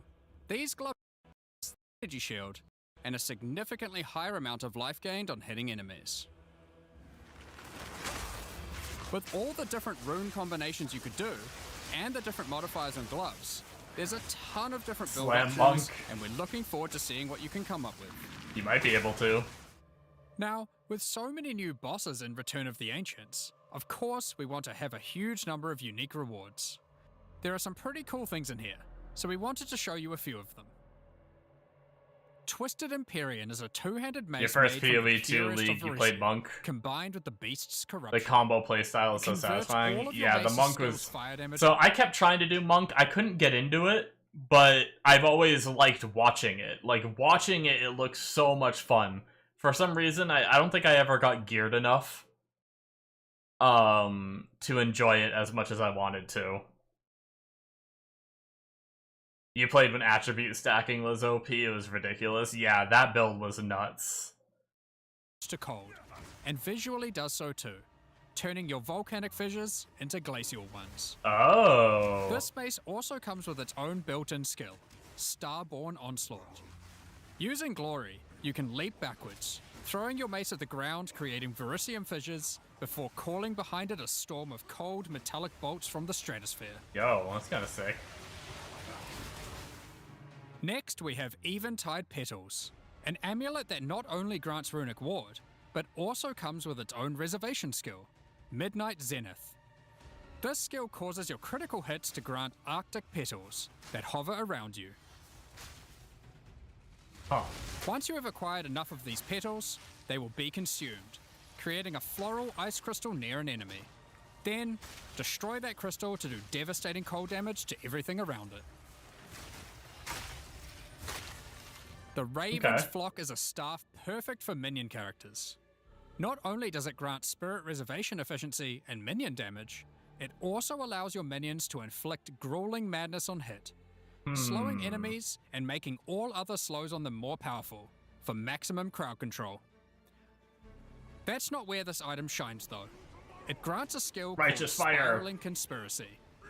This skill causes a flock of ravens to circle you, dealing damage over time to anything near them. Killing enemies, or just by standing near unique enemies, causes the flock to grow, getting larger and larger. For your PoE1 players, you can think of this just like a Raven Righteous Fire. That's not all, however. These ravens are also minions, so they fully scale with minion damage and come with their own command skill, Mad Flight.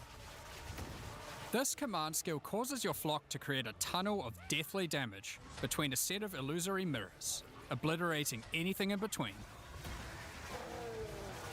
Not bad. Not like Horror's super Flight amazing is a in pair that of gloves and showcase, steel but with the purest not of bad. fear. Equipping these causes your enemies to become terrified of you. These gloves cause you to gain stacks of fear incarnate when you cull enemies. To aid in your culling, these gloves also come with the skill Crushing Fear. Yeah, I don't know how This is big it can similar to grow. the monk skill Killing Palm, except it deals chaos damage, and the amount of damage and area of effect scales drastically based on the power of the enemy. Oh, damn. As you use this, gain your stacks of Fear Incarnate, which increases your culling threshold, meaning enemies become easier and easier to cull, even Oh. to the point of being able to instantly kill some monsters from full life. What the fuck?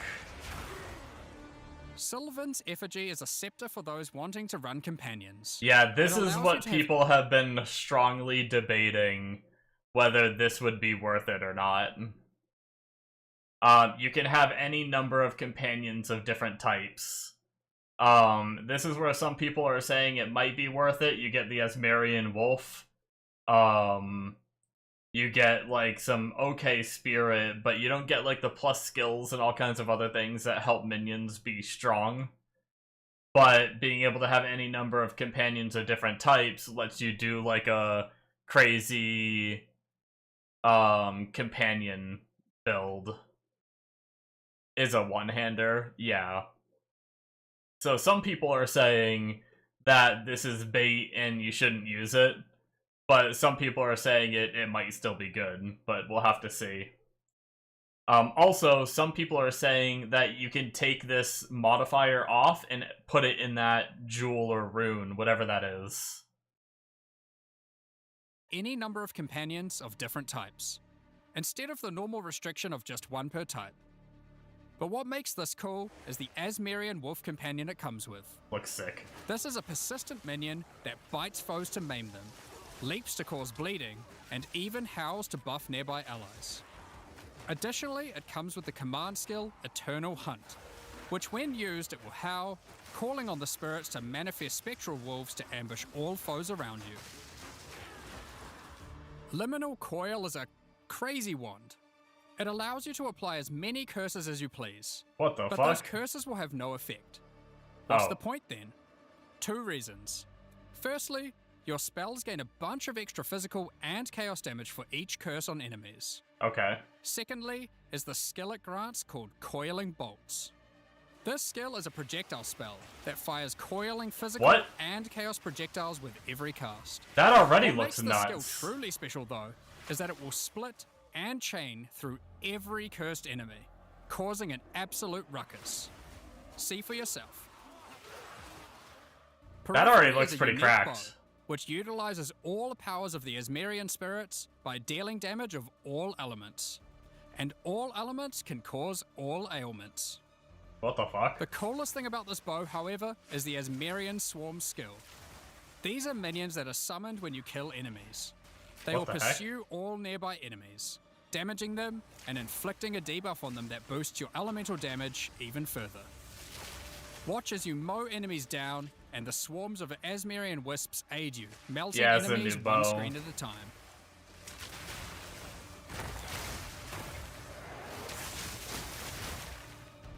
The Ordained is a new spear, mastering in physical and lightning damage, with high critical strike chance too. This spear allows you to leech life not only from physical damage, but lightning too. Oh, okay. It also creates a fragment of divinity nearby periodically. What are those?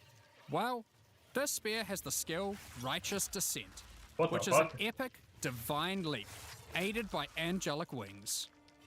If you use this skill when a fragment of divinity is nearby, it will become empowered, dealing significantly more damage, gaining massive area of effect, and bypassing its cooldown.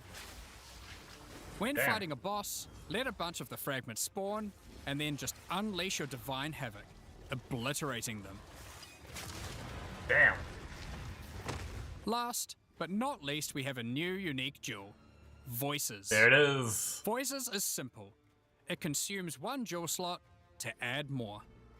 There are versions that add 2 jewel slots, 3 jewel slots, and for those who are absurdly lucky or rich, one with 4 jewel slots. 4 jewel slots. Equip it and notice the slots appear next to your character's portrait in the center. Damn. One of the things we are concerned about is how long it takes for experienced players to replay through the game in each new league. As we learned from Path of Exile 1, one of the things that can really help is having elements in the campaign that tell you where to go, if you know what to Yeah. look for. I heard this. We'll cover just one example per act. for What in acts the 1 to entire 3, fuck is but that? there are many 3x your jewel slots? Yeah, you can only wear 1 though. You're limited to 1, if I'm not mistaken, right? Yeah, limited to 1. So you can get 1 single one that will grant you 2, 3, or 4 jewel slots. Can you put it in your gloves? I don't know. If you add the thing that gives you a jewel socket and then put it in your gloves, yeah. But either way, even if limited to 1, yeah, it's busted. So yeah, this is... I saw a short about this too. This is, they're adding, like, markers for experienced players to learn, like, what direction to run. That's kind of cool, because in PoE 1, there's things you learn as you play through the campaign over and over and over again. You learn that whatever door has, like, this area that has, like, a bunch of different doors you can go through, whichever door has a little dead body next to it, that helps guide you through to get to the next zone. No, it doesn't necessarily help new players, because you have to learn through playing, unless you just watch, like, a YouTube video that teaches you. But you have to learn through playing what guides you. Like, here, it'll show you. We'll cover just one example per act for acts 1 to 3, but there are many more than just these. For example, Hunting Grounds in Act 1 is a large, sparse area, containing multiple entrances and landmark encounters. Here's an example of some of the changes we've made here. Finding the ritual encounter in this area isn't too difficult. Now, after completing it, a trail of locusts will lead to the entrance to Freythorn. Just follow it and find the source of the evil. So that one is a bit more obvious than PoE 1. So you can do the ritual encounter and it'll help you find the next zone. That's pretty straightforward. I mean, maybe some people will miss the birds and not know what they do.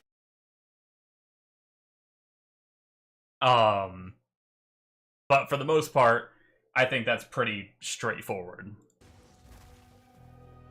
You might Some of also them are a little find more corpses vague. of dead animals. Yeah, like killed this. And pecked at by the crowbell. You'll notice a trail of blood leading away from them. Follow the trail, and it will lead directly to the boss. So, like, new players might not realize that this trail that you follow leads anywhere. They might just think it's, like, aesthetics in the map, right? But experienced players will be like, okay, I know that this blood trail leads me to the boss. So it really helps the experienced players. To find Ogham Village. Or, like that, Two, a in the signpost. Mastodon Some of them are Badlands. obvious, it seems. You need to find the lightless caverns and track down the abyssal.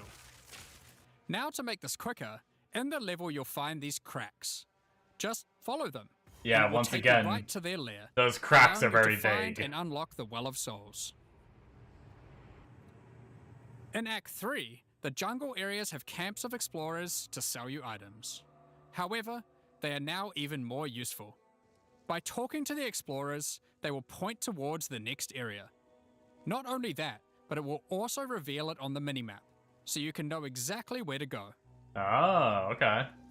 These are Not just all some cracks are examples. equal. We plan to do more and more of these over time in order to streamline the experience. That's cool. Now, as this is an in-game expansion, it makes sense that we would work on Atlas QOL. We've added a search box that updates live as you type. Ooh, Have a specific map you want to run? Now, they will be much easier that's to find. pretty.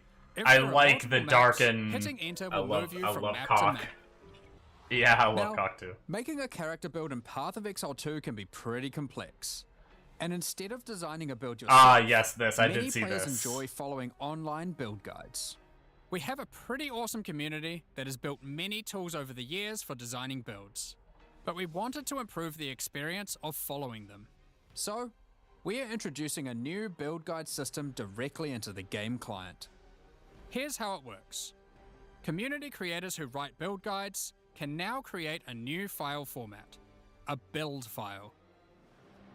Once downloaded, the builds appear in the in-game client, and selecting one will show you everything you need to know to make that build.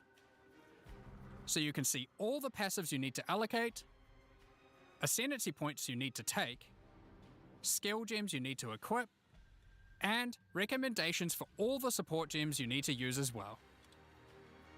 For Yep. items, the build Pretty designer cool. can specify which uniques to use in each slot. Look, you can even mouse or, over the if needed, slot. just add some notes to the item slot. See, you can mouse over your chest and it just says get as much life on this and some resistances as you can. What game is this one? This is Path of Exile 2. To say what kind of item you need. In fact, build creators can add notes to just about any of these areas, allowing them to explain different trade-offs in context, or just give more info about how these things should be used. We're watching the reveal video for the new big update that's coming out on the 29th right now. They can also give level ranges to each element, allowing recommendations to change over time. Great for builds that need to respec after they reach a certain level. Now, all okay. of this is written in a standardized build format that creators can use, and we imagine that a lot of community build tools will be updated to add support for this format. Now that we have trade market searching built into the in-game client, we've added the ability to price check items you can find more easily. I'm hyped for this. Control-Alt-clicking an item will now search for it on the trade It's the built-in... showing... We have built-in of the third-party tool. Done with Lineage 2. Yeah, I mean, I only really went back to Lineage 2 to kill time between games, and honestly, I didn't really like that server I was on, and just Lineage 2 being old and outdated. Going back to, like, click to move and click to targeting was kind of rough to get back into, and then that server having a buff limit of, like, I think it was 20 or something like that, and you could buy the books to, like, increase the buff limit and everything. Long story short, it made it much more beneficial to be a nuker than to be a fighter, whereas nukers are already way too strong, magic crits are severely overpowered, and literally the game is just 99% SPS with 1% of every other class. And I don't know, it just got kind of boring, as well as rampant RMT. Like, the game's basically pay to win at this point. People were just buying Adina off bots left and right and just had, like, on a 15x server, just had, like, plus 16 weapons already and stuff like that. I don't know. I wasn't a fan. So, yeah, I stopped playing. You the current prices. For rare items, it's handy to exclude some mods, so we added the ability to enable and disable each mod so you can see what effect each one has on the price. Next up, we're going to be talking Russian server L2 Java SPS modified. Yeah, I'm not sure about all, like, the modifications that are made and stuff like that, but yeah, it's just, I don't know. I like, if I'm gonna play a game, I want there to be, like, class diversity and stuff, and, like, maybe it would be a little better if the buff limit wasn't 20. With a buff limit of 20, fighters can barely get the buffs you need, especially playing a Gladi. You also need to have War Cry, or whatever it's called, whatever the P attack increases, and then their attack speed increase, and then you need space for the sprint, and you need the space for your Celestial Shield. That's 4 buff slots already. That leaves you 16 buff slots. You can't even get, like, magic resist in your build, let alone any of, like, the water resist or any of that, too. It's like, I don't know, it favored casters so much. I just didn't like it, but yeah.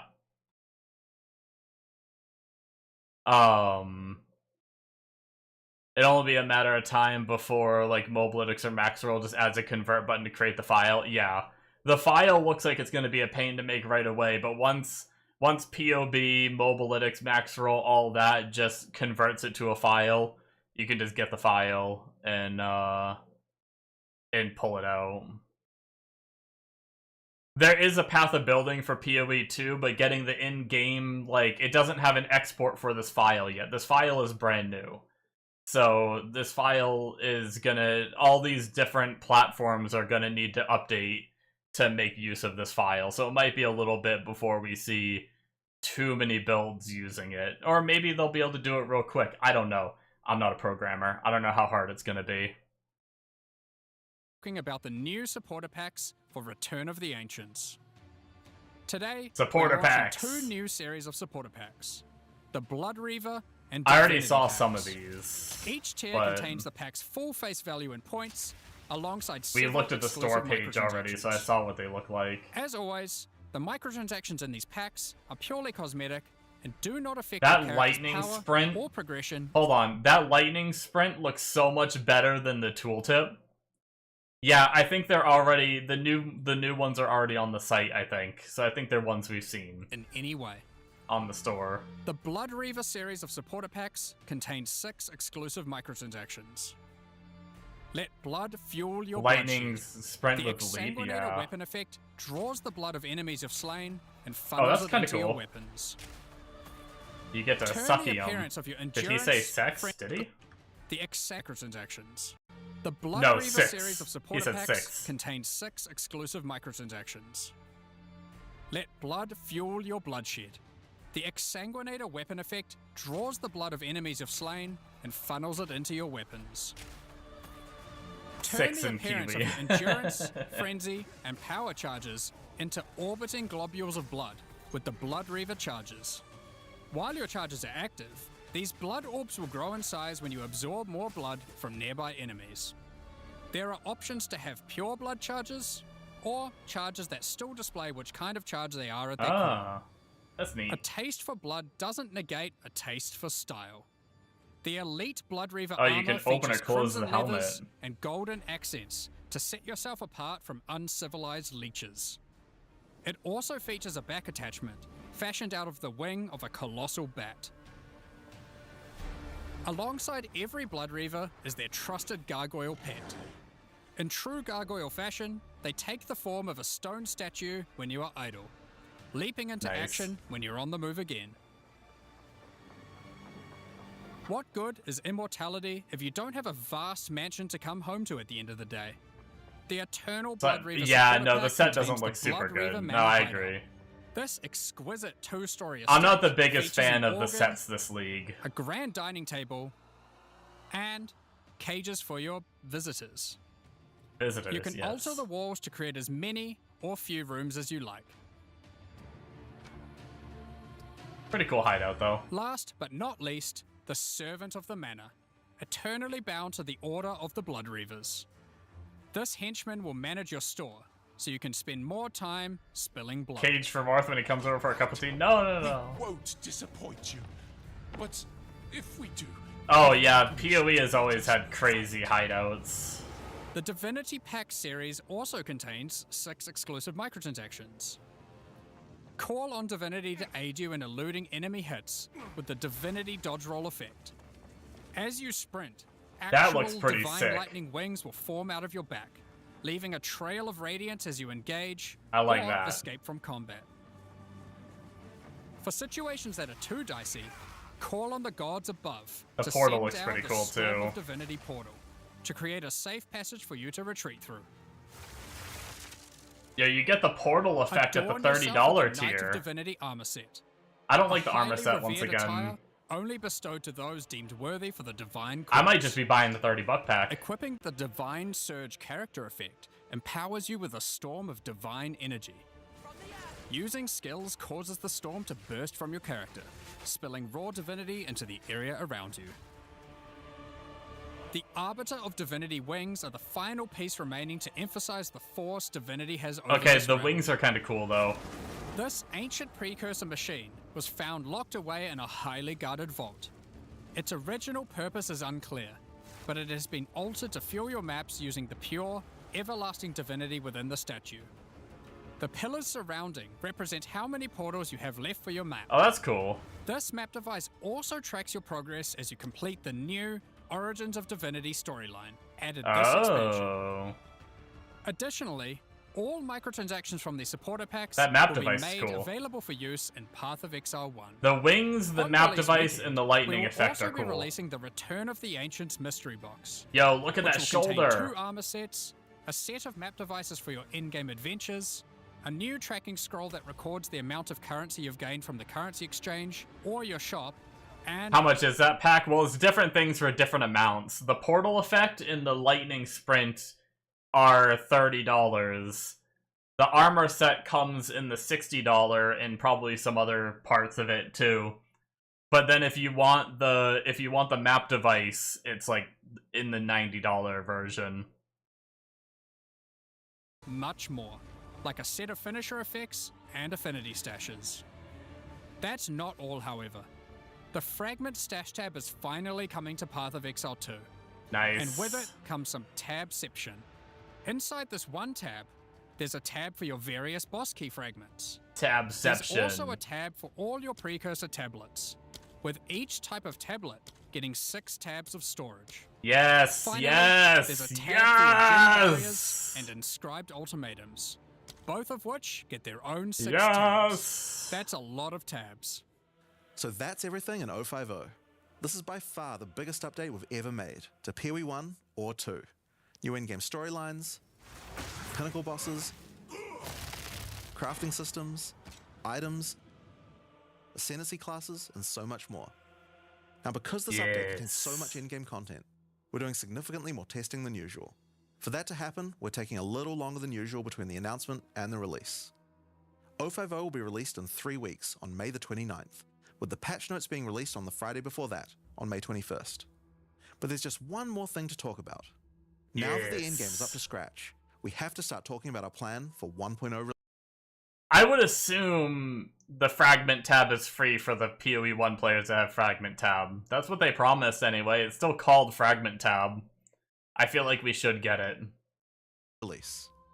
The feedback we've had during early access has been critical for making all the improvements that we'll be making to the game. At the same time, we had to create enough in-game content to make an ARPG that can call itself a successor to Path of Exile 1. Well, with 050, we now believe we have reached that point. And so this is going to be the last full-size league during early access. That's Yep. right. The next big update. The last full-size league. Did you hear that? So they might do a wipe, like they might come out with a new league. It just might not have a new mechanic. Is going to be 1.0. Now, normally we would do our next big content release in August, but in the run-up to full release, our plans take a little longer on this one. As big as 050 is, 1.0 is even bigger. So we'll be launching 1.0 this year sometime after ExileCon. But that doesn't mean we won't be doing updates in the meantime. In this final phase, we have a lot of things to polish throughout the game and balance to improve. I'm sure there'll also be feedback about the new endgame that we need to incorporate too. The difference is that the focus is not going to be on adding more content like the previous updates, it's going to be on improving what we already have. But we still want to encourage people to try out all the balance changes and improvements that we're making. So we're going to be running a few event leagues during this phase alongside each Event update. leagues. Think Yep. remixes of existing mechanics or features. And speaking of ExileCon, don't forget to pencil it in on the weekend of November the 7th in New Zealand. ExileCon is a gathering of our players, and a chance for us to showcase everything we'll be working on for both Path of Exile 1 and 2. And this one will be particularly important for us, since we finally get to unveil some of the coolest content that we've been working on for a while now with Act 5 and 6. Tickets for the in-person event are currently sold out, but don't worry, all the announcements and talks are going to be streamed It's online already for sold all out. of you to watch. Warp. Alright. That's it.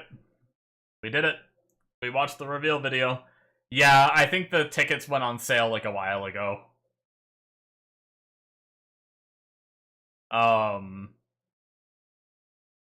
But yeah, that was a lot. I'm excited. I'm pumped, guys.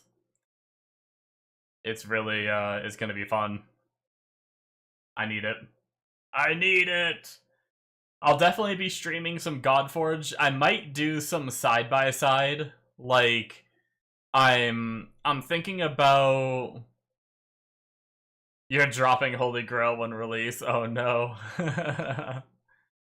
um, I'm thinking about doing some Godforge streams still in the meantime before PoE2. I also might try to do some side-by-side between, because I've been kind of enjoying, like, doing some farming on Godforge, but also having a little bit of Roblox. I've been kind of enjoying the pressure wash sim and trying to make my way through that as well.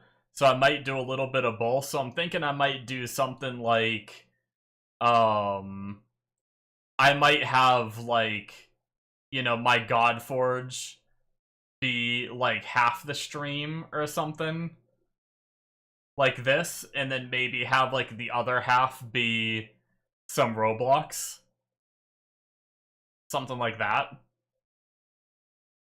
and then that way I can just pluck away at Godforge while also just do some auto farming on Godforge while also doing some Roblox.